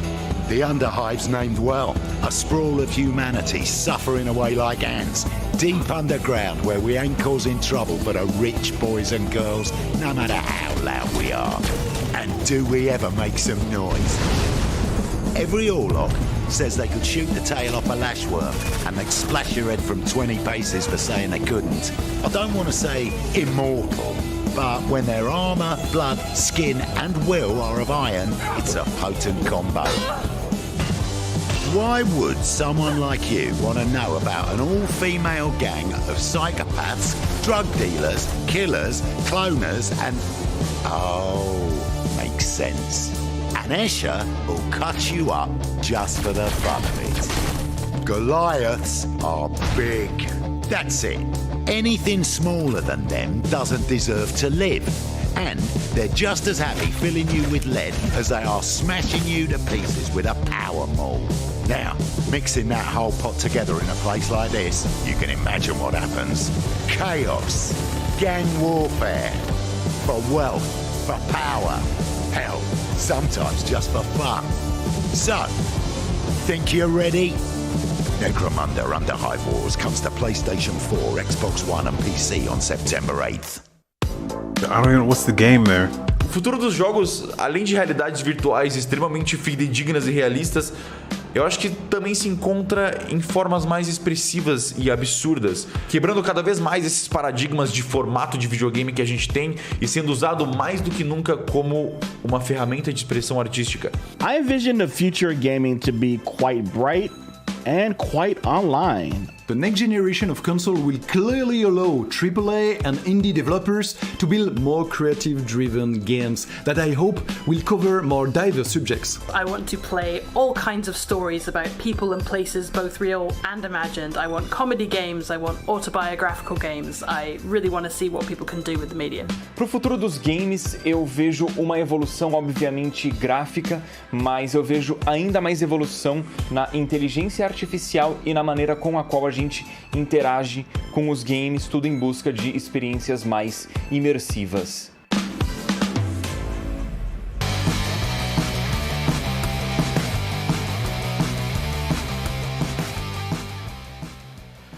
You know, one of the things I love about opening night is that we can show you the biggest games in the industry and also smaller titles that should be on your radar. So pay attention to this next game. It comes from a team of two in Sweden, Tuxedo Labs. Over the past 3 years, developer Dennis Gustafsson has built his own game engine to realize his vision for a fully destructible game world. What he's building has absolutely blown me away, so I asked Dennis to prepare a special trailer just for tonight. I hope you're equally inspired by the ideas in this next game. Definitely one to watch. Teardown.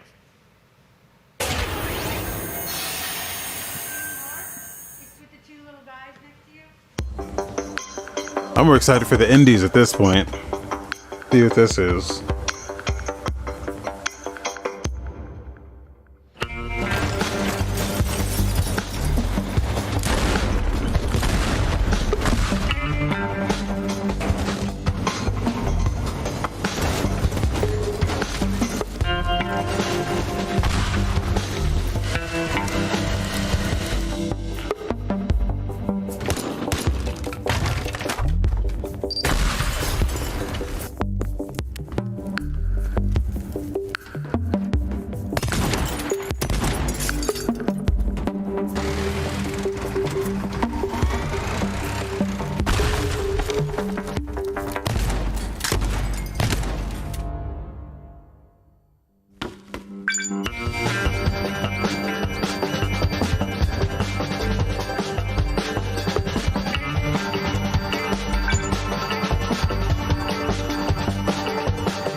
This looks interesting. I'm not sure I understand what. I'm not sure I understand though. It's a heist game? Last year at Opening Night Live, we announced Little Nightmares 2 to the world. Well, the team at Tarsier Studios hasn't shown anything since, but that changed right now. Here is a first look at the gameplay of Little Nightmares 2, which is coming next February, with more to come throughout the week at Gamescom, including a live demo on Gamescom Studio tomorrow.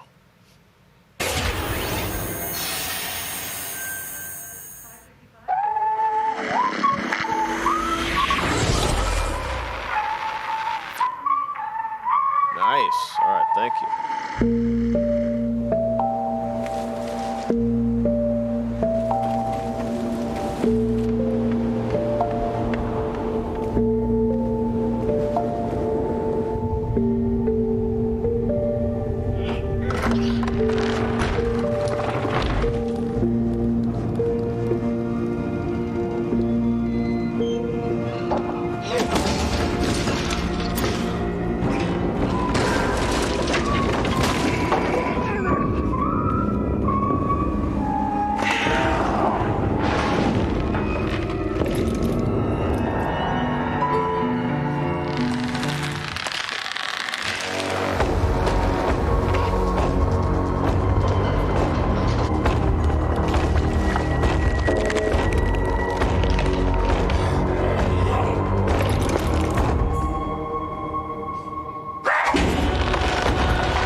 WWE Hall of Famer Jerry the King Lawler, and I'm reuniting with my old buddy Mauro This is Hamtaro's to bring game. you all the over-the-top action in WWE 2K Battleground. Mamma mia! This is great! This arcade-style video game is over-the-top outrageous, with over 70 WWE superstars and legends brawling it out like never before! Oh no! Hold on to your toupee, Mauro! Look out below! WWE is LIT! You know, I'm a little more old school than Mauro, so I can't wait to see these WWE legends teach these kids a thing or two. And you know what? Here's a closer look at the insane action. It's a great evening for WWE action. Oh, wow! Take that, Mauro! Man, it's so good to see the Bella Twins at their best. And now, let's keep this party rolling with another matchup. Are people excited for this? Tomorrow, the Undertaker has risen, and Finn Balor is about to be taken for his last ride. Mamma mia, what a move! Finish him! Oh no! He just hit the snooze button! How do you lose like that? What's the matter with you legends? This is just an example of the pandemonium that you're going to experience when you head to the battlegrounds. Whew, that's a big toy hammer. Oh, I can't believe my eyes! Seth Rollins delivers the stomp! What a night. What a night. This is the greatest thing I've ever Hey, this game looks seen. like shit, if you ask me. Pre-order WWE 2K Battlegrounds today and brawl without limits. Mamma mia! Oh, sorry, Moro. I know that's your line. Hello again. I have even more awards to announce, so let's get right down to it. The winner of Best Action Adventure Game is Watch Dogs Legion. The city needs a resistance. And it starts with you. How is this game? How are they winning awards when they're not out? I don't understand.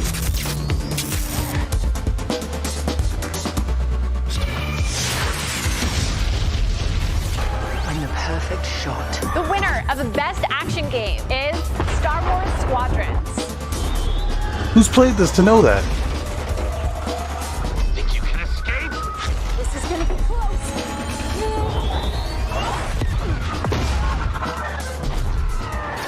The winner of Best Multiplayer Game is Operation Tango. Operation Tango. It takes two to save the world.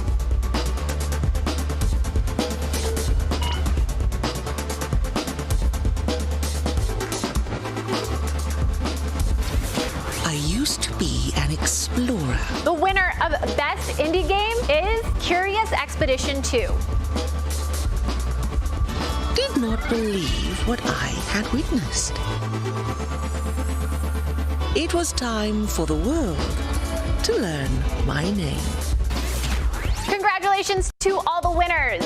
As I mentioned, IGN will be here for all of Gamescom with great shows and new ways for you to get all your gaming news. Check it out. Gamescom 2020 is the heart of gaming, and you can keep to the beat right here on IGN. We've turned the single biggest show in gaming into 5. Gamescom Now is your virtual show floor with up-to-the-second live coverage. Gamescom Daily Show, Gamescom's first ever late-night talk show, our Gamescom Awesome Indie Show, the freshest deep cuts in indie gaming, and finally, the Gamescom Best of Show, including the Gamescom Award. Gamescom 2020 is available on IGN and wherever you stream Gamescom Now. And now it is time to talk about that Best Action Game winner, Star Wars Squadrons. This is a new immersive space combat game from Motive Studios that delivers the ultimate Star Wars pilot fantasy. We've missed those. In Squadrons, you'll suit up and fly for both the New Republic and the Galactic Empire across intense 5v5 multiplayer battles, as well as an all-new, authentic single-player story set after the events of Star Wars Episode 6, Return of the Jedi. Today, we'll get a glimpse at what Squadron's story has to offer by taking a brief look at one of the single-player missions featuring some light narration by the Motive team. Let's check it out.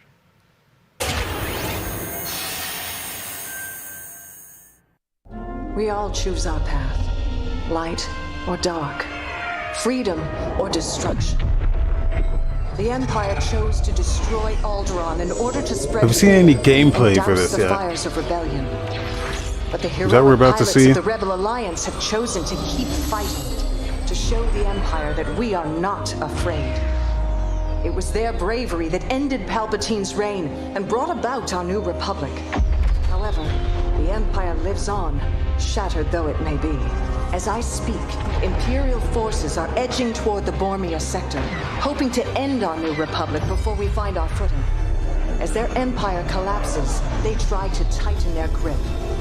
But the galaxy is changing, and you can be a part of it. With the help of brave and daring pilots, this war can end. Make a choice. Fly with the New Republic. Change our galaxy for the better. Hi, I'm Suzanne Hunka, narrative producer on Star Wars Squadrons. Our single-player story is one of daring pilots and deep-seated rivalries. Take Titan Squadron. Hunt down this Starhawk and eliminate it. Gladly, Admiral Sloan. Over the course of the story, you'll fly as 2 pilots on opposite sides of the war. And And, like all modes in Star Wars Squadrons, you'll have the option to experience every mission fully immersed in VR. Wedge Antilles, Rogue Squadron. I hear you're the reason I was able to finally get a comm through.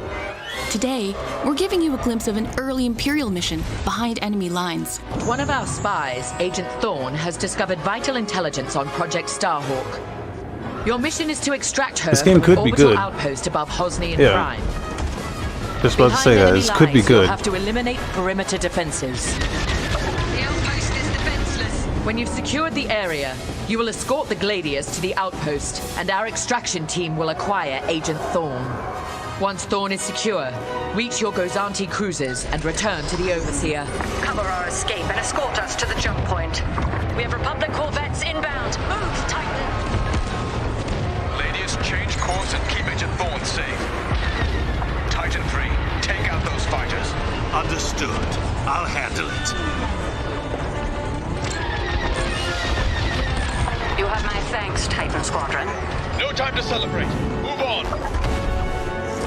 Go, go, go!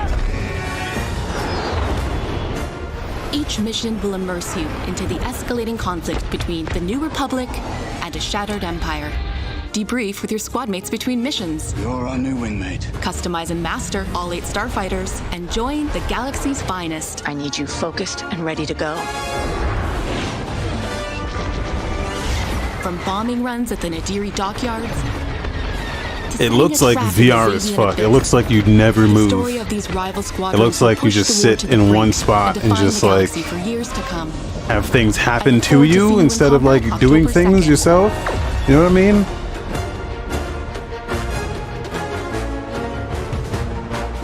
You know, like a VR game does, where just shit just happens around you and you look at it. You don't get to interact. That's what it looks That is like. not all EA has to share from a galaxy far, far away today. At Star Wars Galaxy Edge, you can enter the world of Batuu, where you can visit Oga's Cantina or jump into the Millennium Falcon on a run to Smuggler's Cove. It was this incredible adventure at Disneyland Resort and Walt Disney World Resort that inspired the Sims latest game pack. Check this out.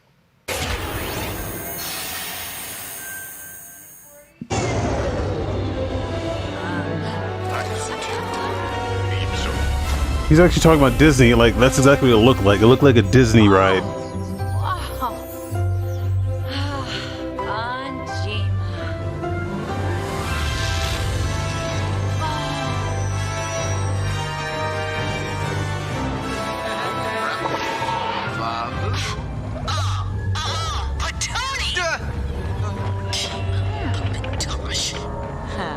One genie. Shupaza Bwap. Mob Shuk Koiba. Nirma, Wegrin. Yep, Sim.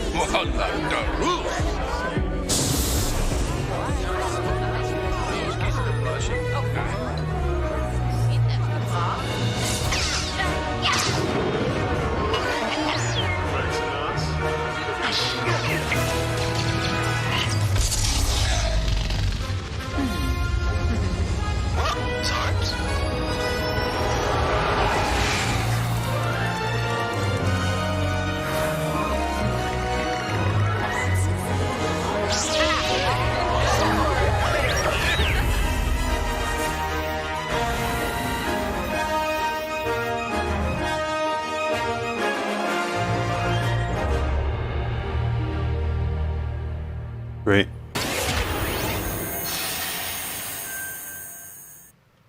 There is even more Star Wars to come later in the show. Lego Star Wars The Skywalker Saga is up, and as we move into our second hour, we've got Fall Guys Season 2 still to come, the reveal of that, which I can't wait for you guys to see.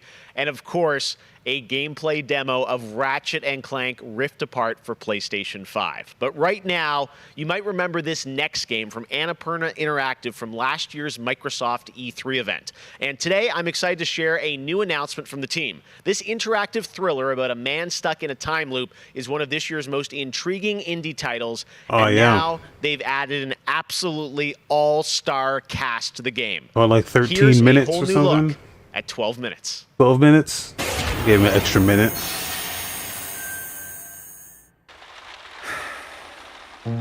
All right, close your eyes. This looks great. I want you to think of a flower. Look at its contours, its curves. Now I want you to imagine it changing. Moving backward. I remember this being like a Flash game back in the days. Think of that bud, unopened. Look at it as a whole. Then silently repeat these phrases. May you be free from suffering. May you be free from fear. May you know peace and joy. Willem Dafoe. They got the Green Goblin.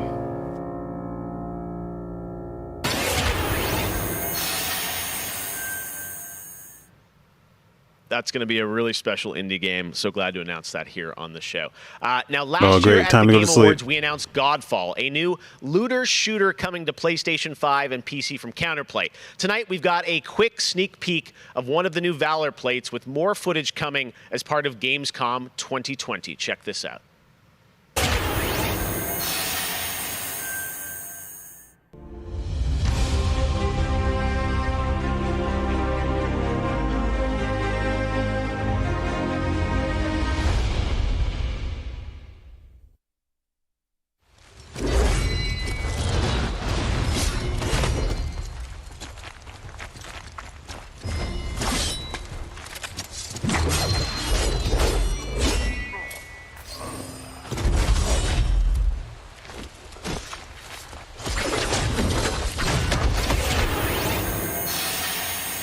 What was that? What was that? We have much more O&L to come. Exclusive looks at Lego Star Wars, the Skywalker Saga. Excited for that Guys, now. Boy, that did it for me. Yep. Wait until you see what the Mediatonic guys are up to, and so much more. But first, I'm sure you saw that earlier this week, Heart of Deimos, Warframe's newest expansion, was released on PC, Xbox, and PS4. And today, it's also on Switch, all platforms. Here's a look at the Heart of Deimos. Expand.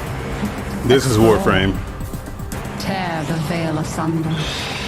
Subvert new territory to our sovereign. I think this is out now. But that was what it wanted too. It raged unchecked through metal, bone, flesh. Life.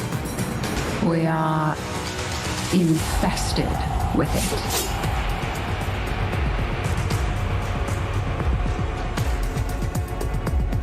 What?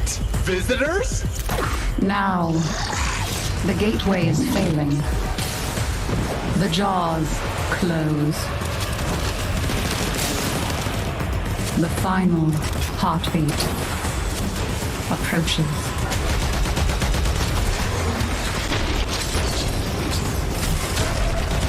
We tried turning it off and on again. But before we fall, we shall scream. There is one who will hear the heart of Deimos.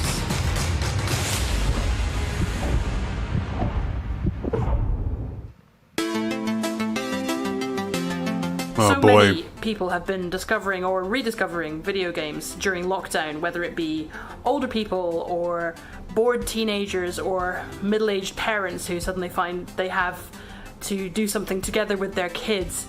And I think I've given out more advice about video games in 2020 than any other time ever. And as a result, it's more important than ever that we keep making different, interesting things for folk to play. A pandemia pela qual a gente está passando tem sido um período difícil a todos. Então, nesse momento, eu acho que a gente precisa lembrar de mostrar mais empatia, demonstrar mais amor, mais carinho e saber que a gente vai sair dessa juntos. Vai ser difícil, mas isso tudo vai passar. I hope everybody gets healthy and safely through this coronavirus time. Care about other people and wear your masks. Jogos são, na minha opinião pessoal, a forma de arte mais incrível de se expressar. Eles englobam tudo: música, arte, escrita, e você tem a chance de controlar e vivenciar essas experiências você mesmo. É mágico, é maravilhoso. Jogos são puro amor.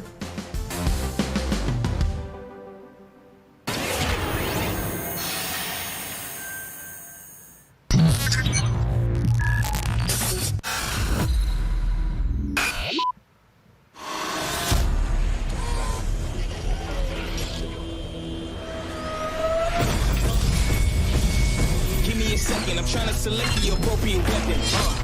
Watch who you stepping, them snakes all around, you know they connected. When I was a kid, my grandmama told me I can't go to heaven, so I stopped praying and asking for blessings and started preparing for my Armageddon. Got nothing to lose, I'm all in. Walking the edge, don't fall in. Enough of the lies, don't apologize. I don't understand, are you foreign? This is the place, this is the site. Grab all your people and log in. I'm waiting, don't care how long it's gonna take. Watching Don't know what this is. Looks like some checking the list. I'm always aware of your current some Splatoon type shit. Perfect condition. Coming alive. Heat of the night. Now is the time.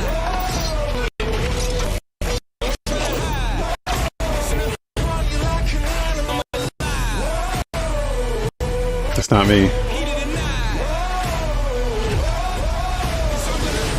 Looks like Rising Override 2. What happened to Override 1?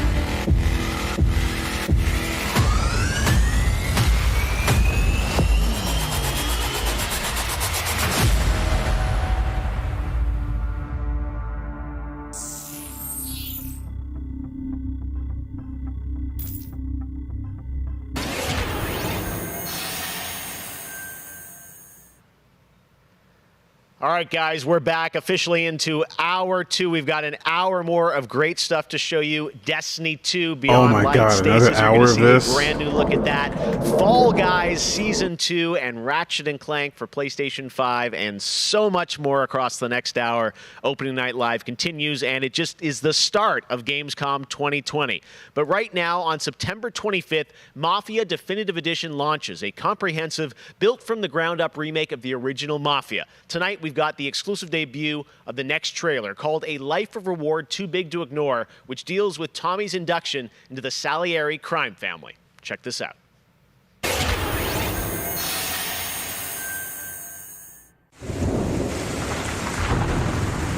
All these guys in this room, they're here because they have the only thing that matters to me.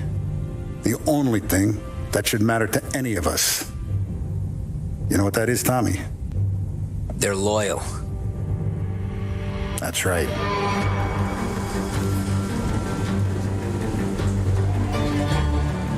One day you're busting your back, doing an honest day's work in a city that's been trying to scrape you off its heels since the day you stepped off the boat. And the next you're stuffing your pockets full of Salieri's dirty money. Go get him, Tommy! Teach these boys a lesson. Break every bone in their bodies. You want me to become one of those Wall Street boys? Don't sass me, Tommy. I'm trying to teach you the ropes so you don't get strangled by them.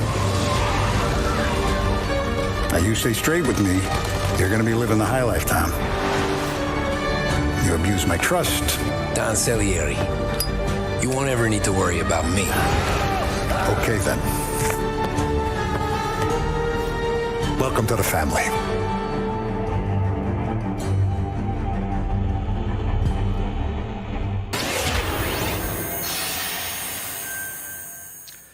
Next, we're going to introduce you to a turn-based multiplayer strategy FPS from a team in Montreal, Canada. Lemnis Gate is coming in early 2021 and has a unique mechanic built around a 25-second time loop.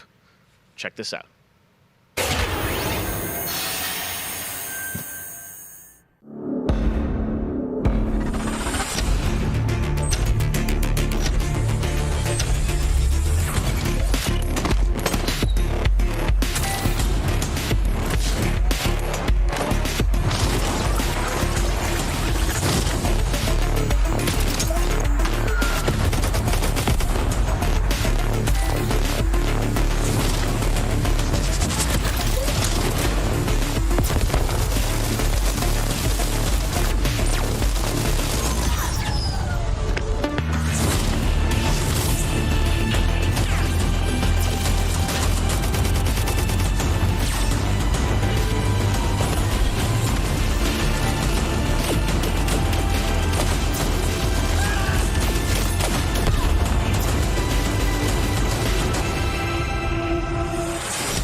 Next spring, get ready to experience memorable moments and non-stop action from all 9 Star Wars films in LEGO Star Wars The Skywalker Saga. The entire series has been reimagined with new fun-filled LEGO humor, and now we've got your first look at the gameplay trailer.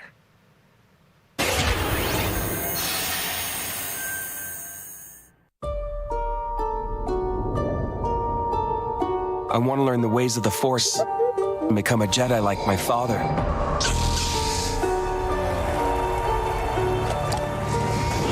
The Force is unusually strong with him. That much is clear. Twisted by the dark side, young Skywalker has become. Help me, Obi-Wan Kenobi. You're my only hope. That boy is our last hope. No, there is another. I'm from the Resistance. Your sister Leia sent me. We need your help.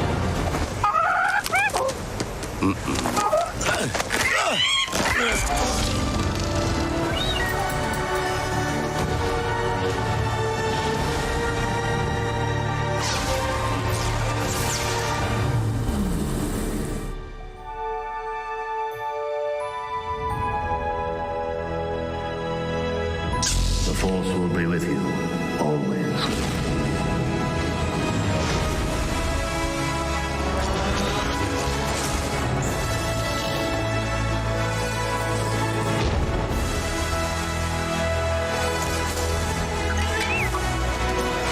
Punch it! Not him, the Falcon!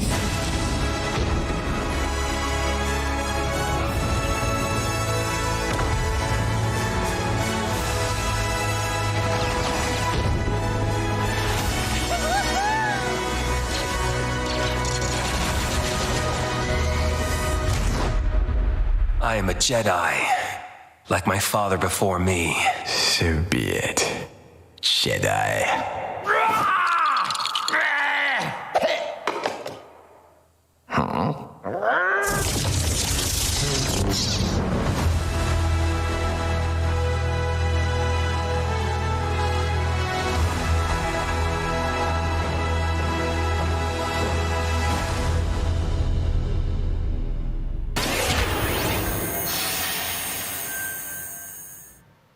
Man, LEGO Star Wars looks so fun, coming to next gen as well. All right, we'll be right back with more world premieres from huge new games like Ratchet & Clank, Rift Apart, Medal of Honor, Above and Beyond, and Destiny 2. But before that, here's a look at a game that is launching tonight on Nintendo Switch and Steam. It's called Struggling from Frontier, a fun physics-based platformer where up to 2 players control Troy, our fleshy hero. Check this out, and remember, you can play this tonight.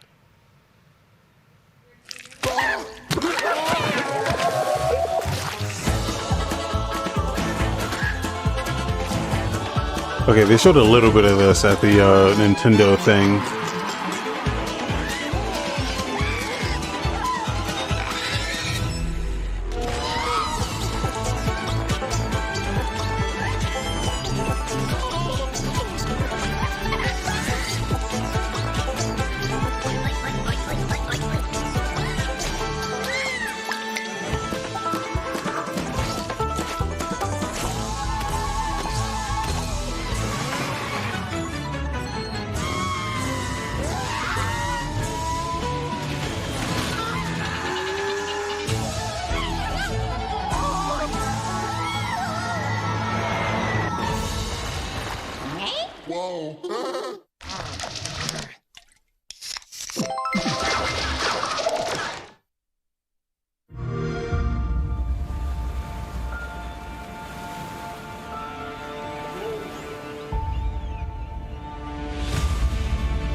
don't know what this is. All these games bleed together to me. Every single one of these is the same to me.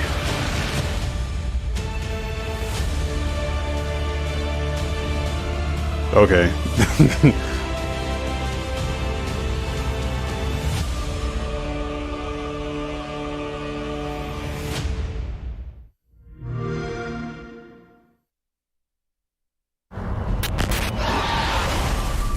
Where are we? We're near Little Hope. Did you hear that? What more proof is needed that the devil walks among us in Little Hope?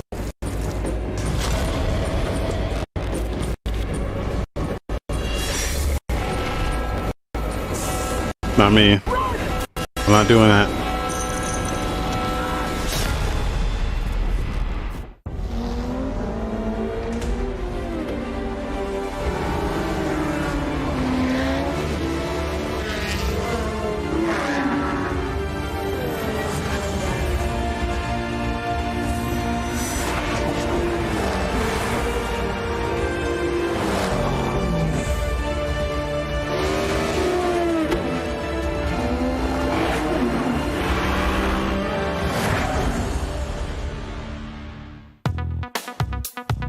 I gotta say, the game that I've given the most hours to, that I love going back to, is Assassin's Creed Odyssey.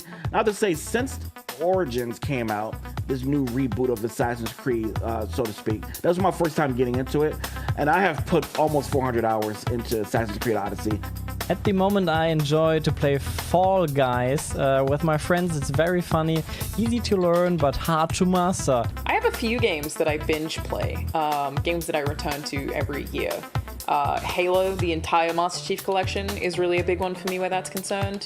But I also still just casually binge Animal Crossing, and I've been doing that basically all year. I haven't put down Animal Crossing since I downloaded it. I find the daily repetitive rhythm so soothing and predictable. Although, much like my house, my island is still a complete tip. Up next, we have the award for Best Microsoft Xbox Game. And the winner is Tell Me Why. Congratulations to Don't Nod Entertainment. Excuse me? After a big day of Gamescom events and announcements, you'll be happy to Best know that Xbox IGN is going game? to help That? you digest First of all all, that info with what? Gamescom Daily Show, where you can get all the daily highlights and a late night show experience from gamers for gamers. Back to you, Jeff. Thank you very much, Sid. And by the way, congratulations to Don't Nod for Tell Me Why, a really important game that is out now that you can play on Xbox and Game Pass. And We're playing that there's after a this. lot going on in the world, and that goes beyond the pandemic.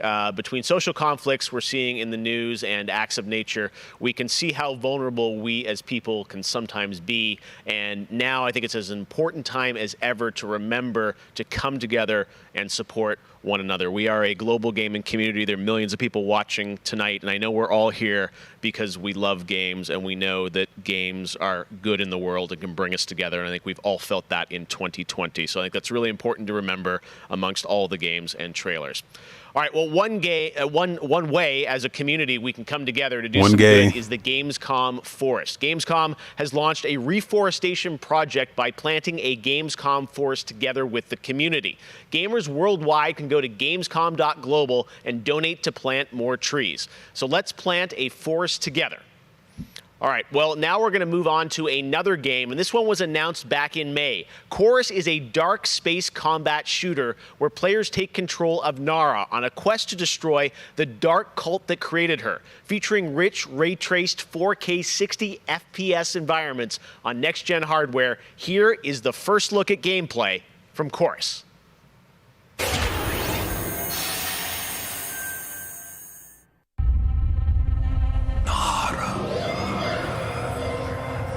I don't remember what this is. By your betrayal, you will be broken.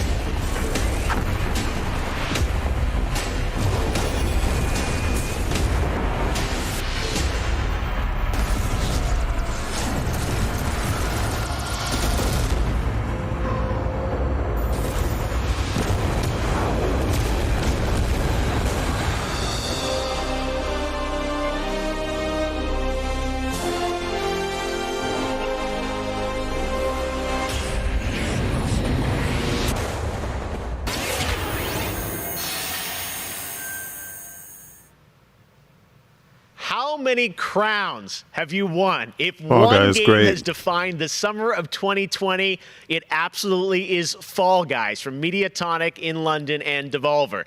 This game is setting records and putting a much-needed smile on everyone's face. Fall Guys, I think, represents our industry at its absolute best. Well, soon the Fall Guys experience will evolve with Season 2. There's a lot of new stuff coming, and tonight, Mediatonic is about to give you an exclusive sneak peek at what's next.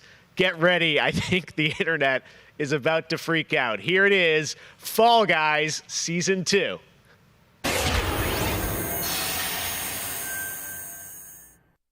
Hey, I'm Joe. I'm the lead game designer on Fall Guys Ultimate Knockout, and I just want to reach out and say thank you to everyone who's been playing and enjoying the game so far. He's As like a team, 12 we've years been looking at old. all the fan arts, the memes, and the montages that people have been posting online, and the response to the game has really blown us away.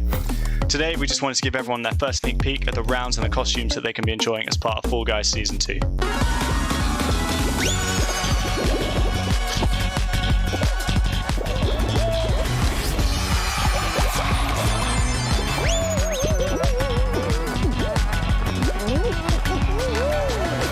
In Season 2, you'll be dressing your Fall Guy as a medieval hero and competing across brand new rounds inspired by epic quests from the Middle Ages. Traverse giant drawbridges, dodge swinging axes, and scale movable siege ramps in the quest for ultimate game show glory.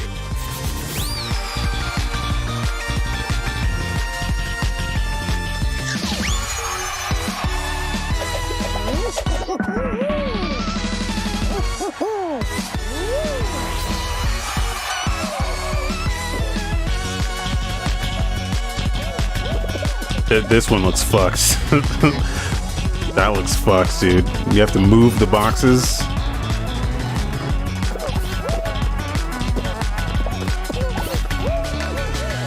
We hope you've enjoyed the sneak peek of Fall Guys Season 2. We're still adding the finishing touches to development, but if you want to stay up to date, then @FallGuysGame on Twitter is where you want to be. See you on the start line.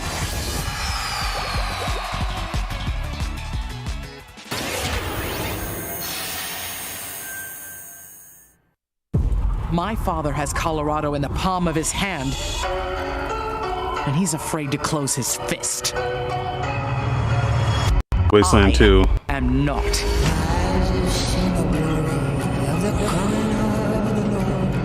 His truth is marching on.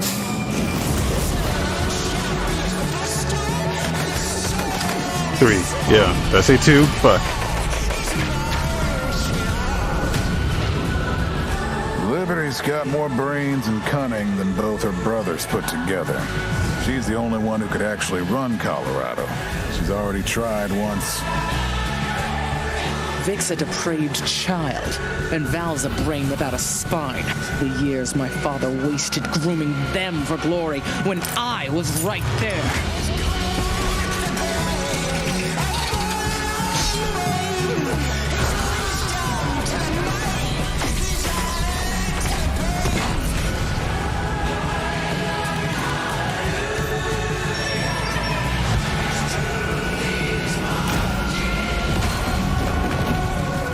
Back to Arizona, Rangers, and I'll pretend none of this happened.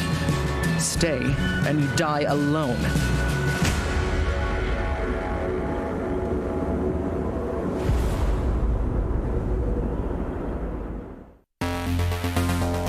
I really haven't found any new appreciation for gaming at this time, because my appreciation for gaming before couldn't be higher. Dude, they're padding this out so much, man. Completamente a conexão social que eu preciso ter com outras pessoas nesses tempos de isolamento, e é o mais próximo que a gente pode ter de experiências reais com pessoas que estão longe da gente. You get to travel all over the world in games, which is something I've always taken for granted. At the moment I'm playing Ghost of Tsushima, and you know, I kind of prefer it to the real Japan just because I've heard that in real life they don't let you run around with katanas.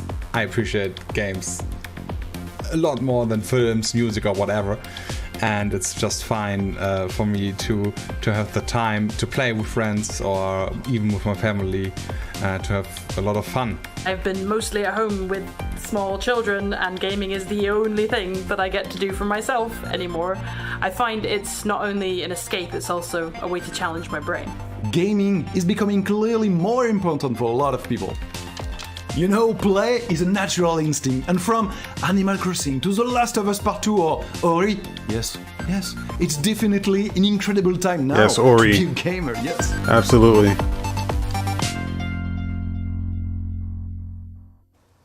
Hey everyone, I'm Vince Sampella, head of Respawn Entertainment. When we set out to create Medal of Honor Above and Beyond, we knew we wanted to bring the series back to its roots.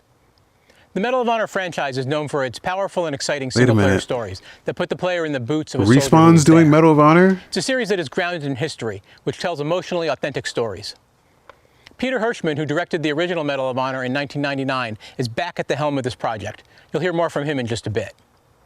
Peter and I actually worked together on Medal of Honor Allied Assault in 2002, and I'm really happy he's joined us at Respawn to craft a completely new experience in VR. The team is creating a riveting and emotional journey through World War II like you've never seen or played. It weaves in the personal stories of the veterans and survivors of the war through powerful interviews that help set the stage for what players will experience. It's more than just a game. And we could not be more excited to show the world the next look at Medal of Honor Above and Beyond and the game's action-packed story. Nah, dude, Respawn knows what they're doing. This, I'm interested now.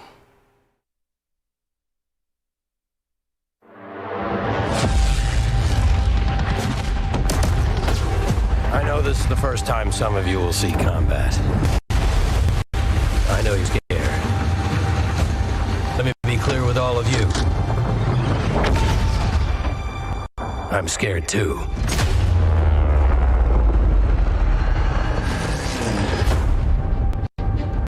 Is that what he said? Oh, yeah. Okay. Yep. Welcome to All right. France, gentlemen. Wow. Way to fucking botch it. Something big is happening inside Gestapo headquarters, and we don't know what it is. We're gonna have to improvise here.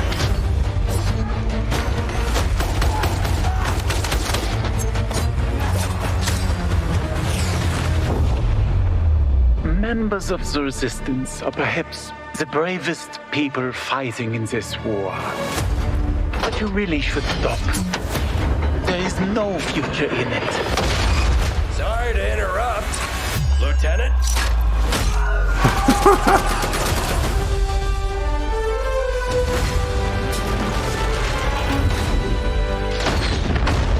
Be a wild ride, but we'll get you there. Jet fighters, brace yourselves.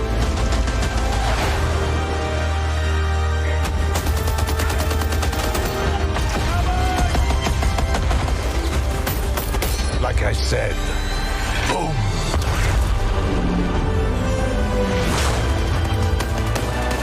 I mean, it looks good though. It does look good. I'm willing to sacrifice myself for.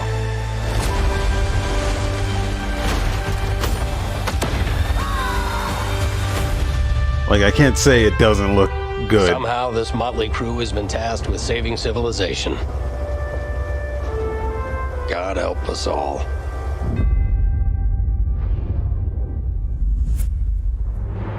Gross, dude. Gross.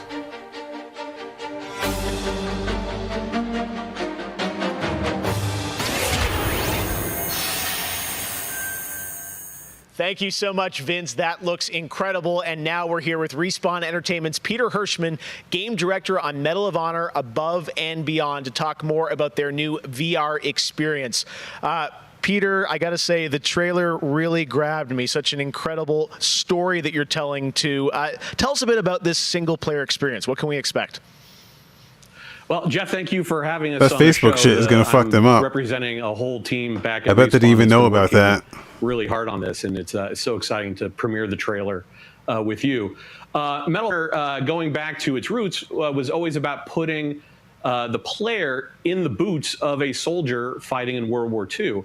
And with VR, we're able to do that in almost a literal way. It's definitely the most immersive combat experience I've ever been able to work on. And the story follows you as a player being recruited into the Office of Strategic Services, commonly known as the OSS. And their mission was sabotage, espionage, search and rescue, everything in between. You name it, they did it. And they're known by a different set of initials now, the CIA. But during World War II, they sent operatives all over Europe, deep behind enemy lines. And that allows us to tell a story where you get to go to these places and locations and participate in events that really helped shape the outcome of the war. One of the things I love about the trailer is you can tell there's a lot of interactivity in the environment, emergent gameplay. You got the piano and other things in there. Tell us a bit about how you're using that to tell the story. It seems like it's all kind of through a first-person perspective, but there are some story sequences. How do you tell the story? Oh, well, we shot over 120 pages of narrative, which is more than some feature films. We had a huge international cast of phenomenal actors. And it was fantastic. And the story. Do they have to do this live? Like what? Three I feel like structure. they don't need to do this Act One live. is working with the French resistance, getting ready for the invasion. Act 2 is D-Day itself and the fight to get to Berlin. And then the third act is dealing with the Nazi secret weapon program, which involved things like the 262 jet and the V2 rocket and things that could have really turned the tide of the war if we hadn't stopped them. So you get to go on this journey, this story. And the story is shot all from your perspective. Because it's VR, your head is the camera. We don't have cutscenes. We don't have edits. Everything revolves around your perspective. So you experience this story completely in first person as if you are there. So it creates a much more intimate and emotional connection with the characters and the things going on around you. It was an incredible way to shoot. One of our animators stood in for the player throughout the 3 weeks that we were on stage. And all the actors are always reacting and talking to you directly. And in VR, it's such a powerful thing. It's all about building that emotional connection, and it just makes the experience all the more authentic. Well, you and Vince, I know this series is really close to your hearts, and when I saw the trailer, I'm like, wow, there's so much there to experience. It looks really rich and detailed, obviously authentic as well. Paying tribute to everyone that was involved in the war. I wanted to ask you also about multiplayer, which is something that Respawn is really known for, and you've got a great single player experience, but I hear you might also be doing MP too. Oh, well, yeah. I mean, the thing about VR is that, I've spent we've known each other a long time. You spend so much of your career trying to map natural human movements to a controller, and just figuring out things like making duck feel good. And one of the hardest ones is leaning. And in VR, you know how you duck? You just duck. And how you lean in VR, you just lean. And so the ability to lean around a corner, just kind of peek around the corner and see where the bad guy is just, it heightens the tension so much. It makes it feel all the more real. And when you put that into a multiplayer experience, it just raises it to a whole nother level. So we are shipping, in addition to the campaign, we are shipping a full suite of VR modes, including a few that you can only do in VR. And we're really excited about people playing those, after it comes out. Wow. Well, definitely a full-blown VR experience. I got to say, I'm really excited to put the headset on and try this. And it's coming out later this year, right? Coming out holiday. So, fasten your seatbelts. We are so excited to bring it to players. We've been working on it a long time. Like you mentioned, it's a passion project for Vince and I and everyone at Respawn. It's a wonderful full circle experience for a lot of us that started our careers working on those original set, going back first one and Allied Assault, and now to be able to bring Above and Beyond to a whole new generation is one of the most exciting things we've been involved with. Awesome. Thank you so much, Peter.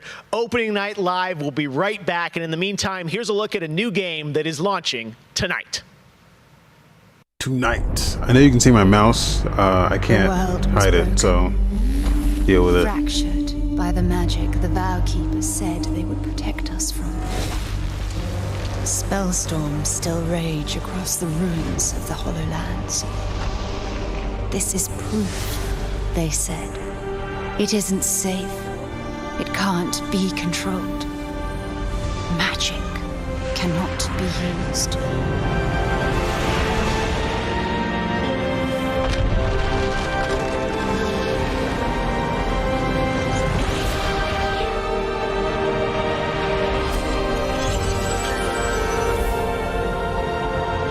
But I am a battle mage.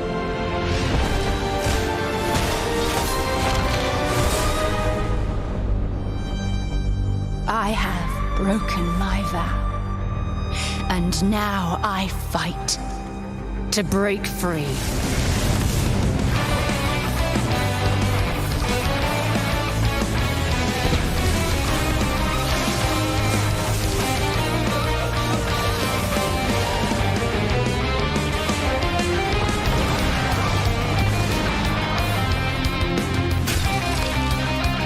Spellbreak? This another like hero shooter?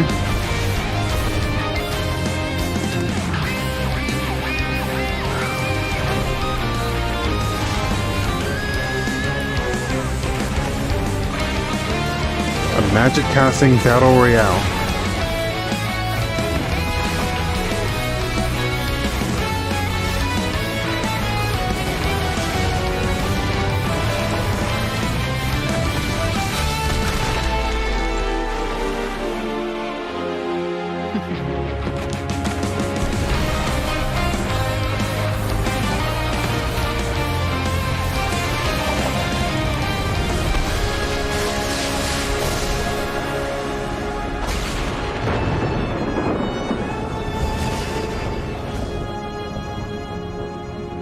Number 3rd. That's like in a week.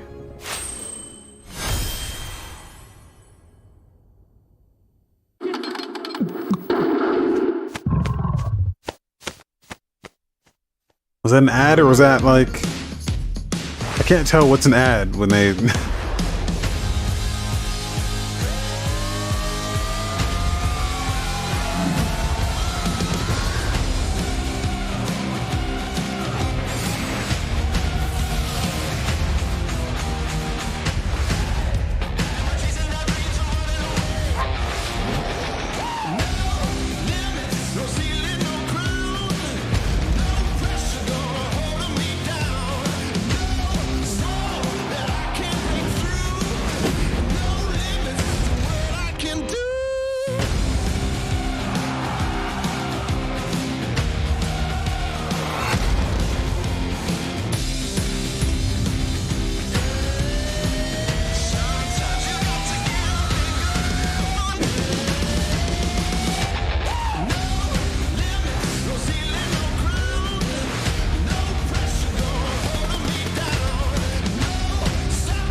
Perks? What perks?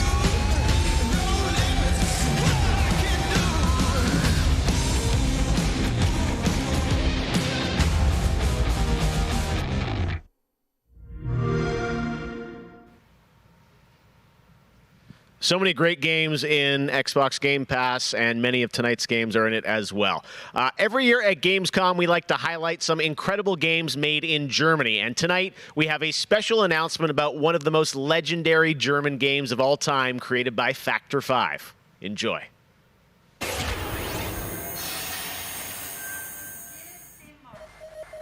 最初タリカンの音楽を聴いた時に曲が素晴らしいだけじゃなくてアミガのサウンドそのものも素晴らしいと思いましたね。日本じゃ本当に聞いたことがなかった音楽でした。Factor What is 5 that? was so Is far that ahead of the Turrican? curve, and each of their games pushed I don't know game what that technology is. as far as possible. I'd say they're one of the greatest indie developers of all time. サウンドはすごいわ、グラフィックは綺麗だわ、ゲームプレイも滑らかで満足いくものだわで、本当にすごかった。今回、他力志向を持っているし、これはまた当時みたいにみんなに見せて歩きたいなと思っています。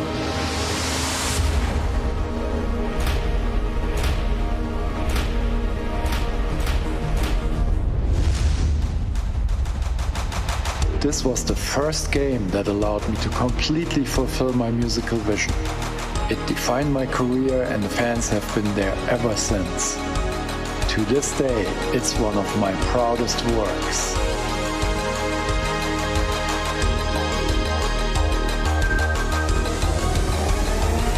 We're getting a new Turrican, or is this Turrican Remaster collection?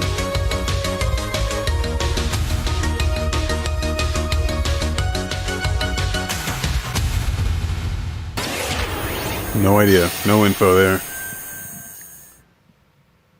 In June, Bungie revealed a new era of Destiny 2 that starts on November 10th with Beyond Light. For the first time ever, Guardians will add a new elemental power to their arsenal, the dark power of Stasis. With Stasis, players will take on the powers of darkness to control and dominate the battle. Here's an all-new look at Stasis from Destiny 2 Beyond Light.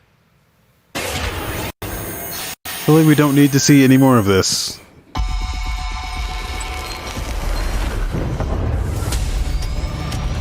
The floodgates are open. The darkness is here. Like, if you're not on board already, Step away from the light. this is not going to bring new people in. Only look inward. Focus your power. Let it grow.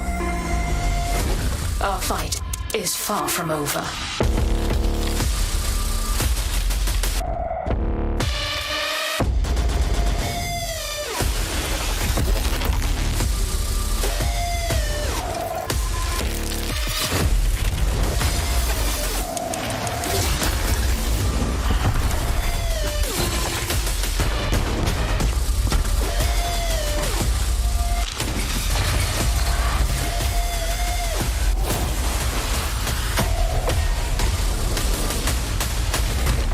Let them come. This is their fate. One after another.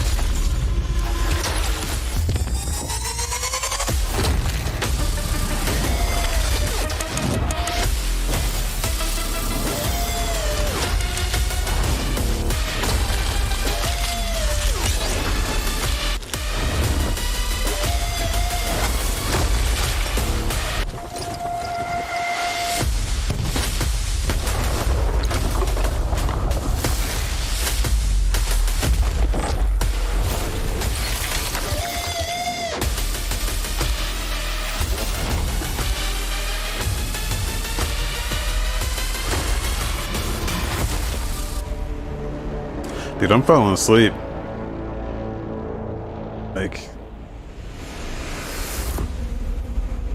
Like I'm actually bored out of my mind. I have one more award to give out tonight, and that is Best Sony PlayStation Game. So, without further ado, the winner Ratchet and Clank. is Cyberpunk 2077. Excuse me? Congratulations. Of course, there are even more awards than the ones I announced tonight. So check out the Gamescom Awards user voting, where you can vote for your favorite streamer, Gamescom's Most Wanted, and Best of Gamescom. The winners will Can be you revealed explain to me at how Gamescom Tell Me Best of Why Show, along with wins cool Best cosplayers, Xbox, esports, and more. but So tune in Cyberpunk on wins Best Sunday, PlayStation? August 30th at 8 p.m. Central European What- time. like, what- to see what- the grand finale what- of what is this the year's logic here? Gamescom, where we give gamers the stage. That's it for me tonight, but before I turn it back to Jeff, I just want to say that I hope everyone out there is staying safe and healthy. We're all in this together, so take care. Back to you, Jeff. Thank you very much, Sydney, and it's great to have you on the show again this year. All right, well, a lot of people have been wondering, what will the next generation of gaming feel like? How will it be different? What is that generational difference? Well, back in June, we saw the announcement of Ratchet & Clank Rift Apart from Insomniac Games, a title which uses the power of PlayStation 5, the SSD hard drive, and the DualSense controller to create an experience that Insomniac says is only possible on brand new hardware. Well, now it's time for you to decide if you see the difference. Here's an extended, uninterrupted demo of live PlayStation 5 gameplay of Ratchet & Clank Rift Apart. Enjoy.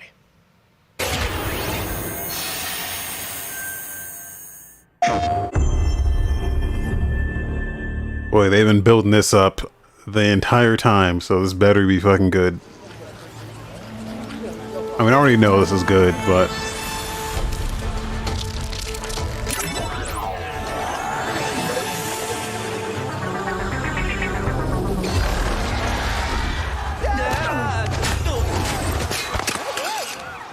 No, no! We're back. And not far from where we last saw him. We may still have time to put a stop to this.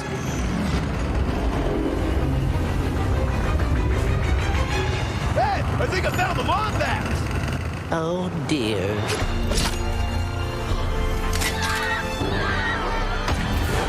Let's show him how it's done. All right, bringing out the big guns.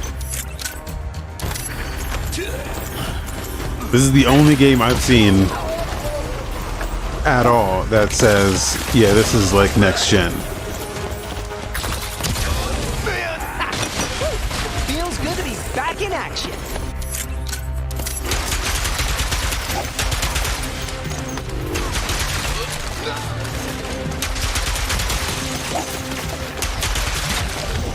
Last one! Bro. The train's pulling away.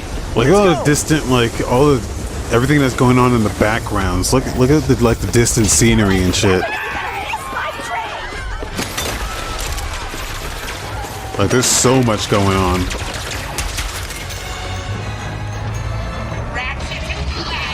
I've been looking everywhere for you. Put down the Dimensionator, Nefarious. Put down the Dimensionator. Yeah, right. Today I will finally be free of the both of you. Soon, everything you see will be mine. Say goodbye.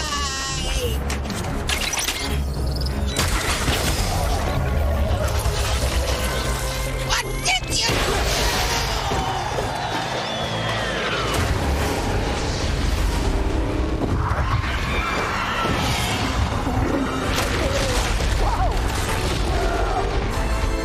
Was that supposed to happen? Hitting Nefarious's device seems to have destabilized reality. The bridge is shot. There has to be another way across. The rifts appeared to react to your device. Try pointing it at one of them. So when he goes through, you can tell they're like hiding a load. Okay, no wait, this isn't.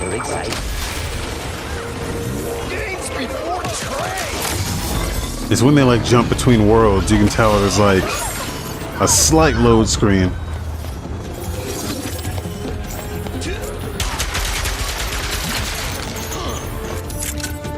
But it's still good though, it's still fucking crazy.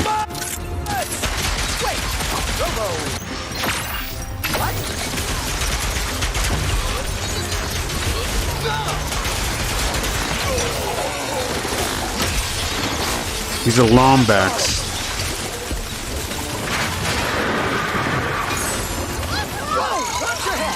This is worse than I had imagined. Everyone look! It's Ratchet and Clank! Sand sharks from above.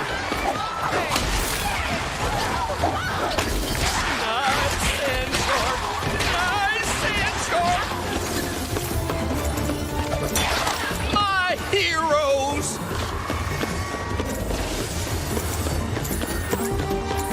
I knew you'd come. Might as well. Was that a kraken? Or at least a very large octopus.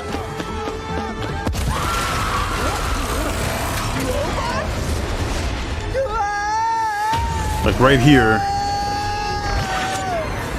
You can tell they're hiding a load there, but it's still fucking Planet this time. super fast. Nefarious is on the other side of that building. Let's get moving before he does anything else to break reality.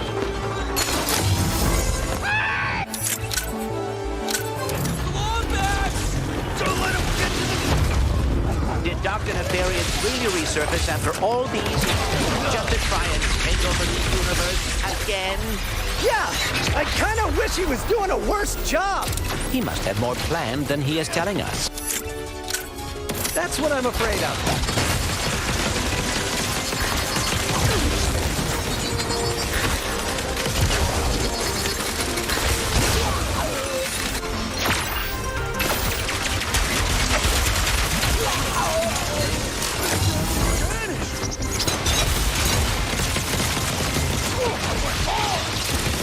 Can't wait to see what's new.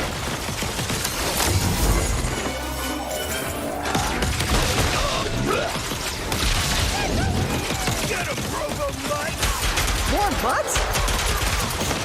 This is the one game that I would buy a next-gen console for. Just this. Which is not enough to make me buy one.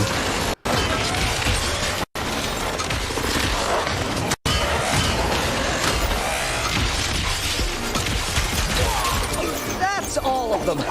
We have to get the Dimensionator away from Nefarious.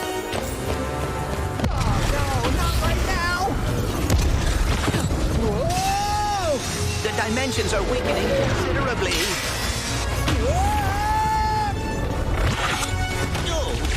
How bad is it?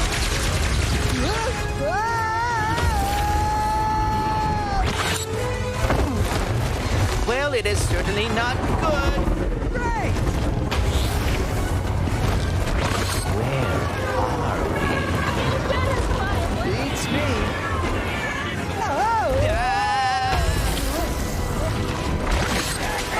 I mean, yeah, it looks like a Ratchet and Clank game, but like Ratchet and Clank games are still fun. Like the game still looks fun.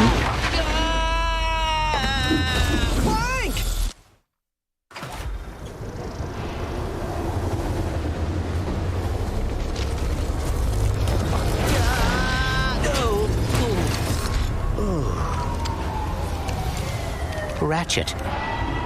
We are too late. Ratchet? Who?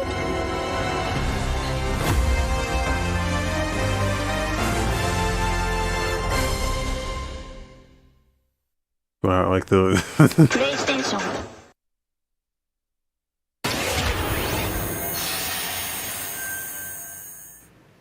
There you have it, Ratchet and Clank Rift Apart, and now I am joined by Marcus Smith and Mike Daly from Insomniac Games. Guys, it was so great to see that long, uninterrupted demo of Rift Apart, and I have so many questions. It's amazing to see what you're doing with the power of PS5 and the SSD. Let me ask you first, Marcus, what are you able to do with Rift Apart that you haven't been able to do before in a Ratchet game because of the power of PS5? I mean, first and foremost, it's just pure horsepower. Enables us to fill our worlds with the kind of density and life that we've never been able to do before. More importantly, perhaps, though, is the dimensional shifting that we have going on, which uses the SSD that allows us to fling the player from planet to planet to planet lightning fast, like in way, way faster than anything we've ever been able to do before. Yeah, the Rift tether, we saw that in the demo. We had seen some of that in the trailer. So that's all actual gameplay. Mike, I'm curious, like how does that work as you kind of play through the game? Are there certain moments and levels where you can jump, or how do you play through that? Yeah, so in the game, there is dimensional damage spread throughout the galaxy that Ratchet and Clank have to find a way to fix. And you can find these weak points in space-time that you can pull to you with your Rift tether. It's like being able to lasso a portal. And that enables you to basically like warp across the world to find new places to discover or gain a tactical advantage in combat. Wow, yeah, I got to say, like when you see that and you imagine the jumping from multiple worlds at instantaneously almost, and it sounds like there's no load screens throughout the entire game. That's right. We're going seamless. That's right. Yep. Wow. All right. You so confident, both of you say it. I like it. Now, let me ask you about DualSense. That's something that is a big part of PS5. I've had a chance to go hands-on with the controller, with the adaptive triggers and the haptics. How are you using that to sort of impact the gameplay of Rift Apart? So at the heart of every Ratchet & Clank game is a powerful arsenal of weapons that just exude a ton of personality. And the DualSense is sort of like, it feels like it was made for Ratchet & Clank just because the haptics give us a whole new layer for the weapons to express themselves. So for example, your burst pistol, of course it gives you like a satisfying click or kick with every bullet. But when you throw the shatter bomb, you can actually feel the energy pulsing off the grenade fade away as it gets further apart from you. Basically, the haptics are expressive enough that every weapon feels different and you can tell what you're holding. But of course, the adaptive trigger takes that to a functional level where, in addition to the trigger pull feeling unique, we can actually use that as a super intuitive way to add alternate functions to the weapons. So, for example, in the demo, we've got the Enforcer, which is a double-barreled shotgun. You can pull the trigger part of the way down until you hit resistance to fire a single barrel, and then whenever you feel like it's the right time, pull it the rest of the way for a double shot. So you might be swarmed by a bunch of little enemies. You only want to waste one shot on them, and then wait a minute for even more. Talk about this like it's new, but fucking GameCube did it. You probably want to just give both barrels to you GameCube right did it away. a long time ago. So there's a nice intuitive way of basically raising the skill ceiling and giving you more ways to play better. Wow, no. PS2 did it a long time ago. You guys are going to roll that out across what I'm sure are an insane, and every button was fucking pressure sensitive on there. Marcus, tell every us a bit single about one. this game. I think some fans have wondered, does this tie into the movie plot line, the game plot line? Like, tell us in the Ratchet verse where this sits. Yeah. Well, canonically, this is an extension of Ratchet & Clank. They didn't need any buzzwords Nexus, for that the shit. 2013 game. But it's a standalone adventure. So it's one that, even if you've never played a Ratchet & Clank game, you can get into it and you'll understand it and you'll enjoy it. For hardcore fans, we have a lot of nods. You're gonna see a lot of returning characters and planets and see them all through a whole new light of multiple dimensionality. Yeah, no, this Rift Tether thing I think looks really exciting. And how often, is that something we saw in the demo? Is that something you're going to see frequently in the game? Are there special moments? I guess I'm curious how often you use that technique for gameplay. So the Rift Tether has created these anomalies all throughout the galaxy. You'll encounter those pretty often. There's even a few more types of dimensional damage you'll encounter that we haven't shown yet. Okay. Now, being pulled between worlds, that's localized to chasing after Dr. Nefarious in the demo. And that's he doesn't really have to hide it. We've seen really it. Have to, when the dimensional damage really tears wide open. Well, I got to say, it looks incredible. And then at the end, we got another tease of this female Lombax. I know you guys have confirmed she is playable in parts of the game. I think everyone wants to know, though, do we have a name for her? The world is more interesting with mysteries, and we're going to have to keep this one a little longer. Do we get a number of letters in her name or anything? Too many smart people on the internet. Her name's Sprocket. Figure it out right away. She's not named Abby, though, right?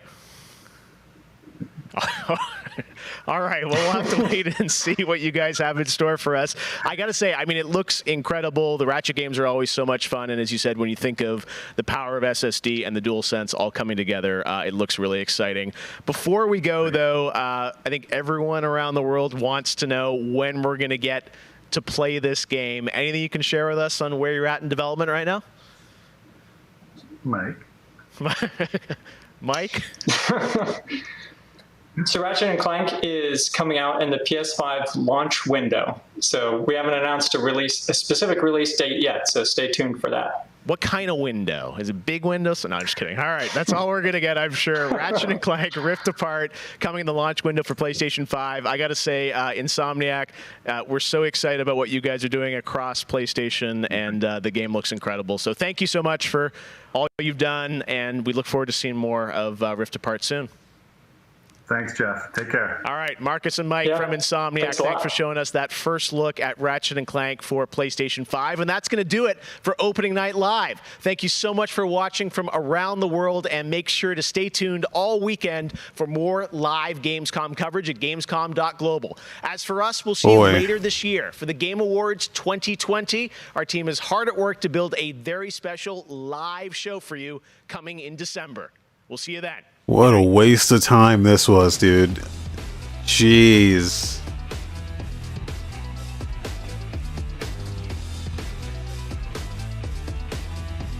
What a waste of time.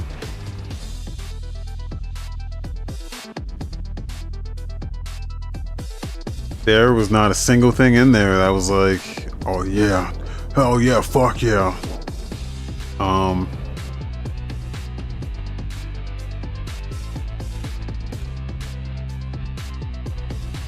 Yeah, let's just let's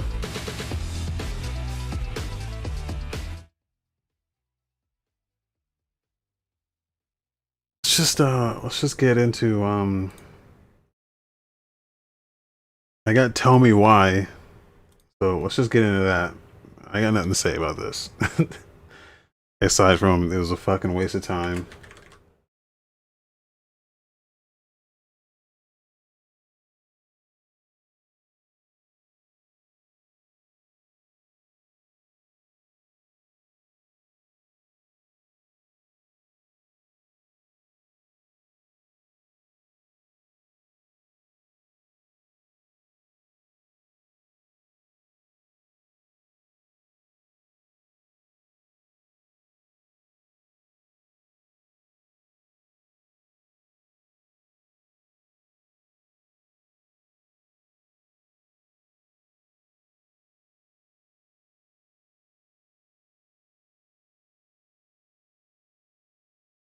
I'm gonna bring the stream down.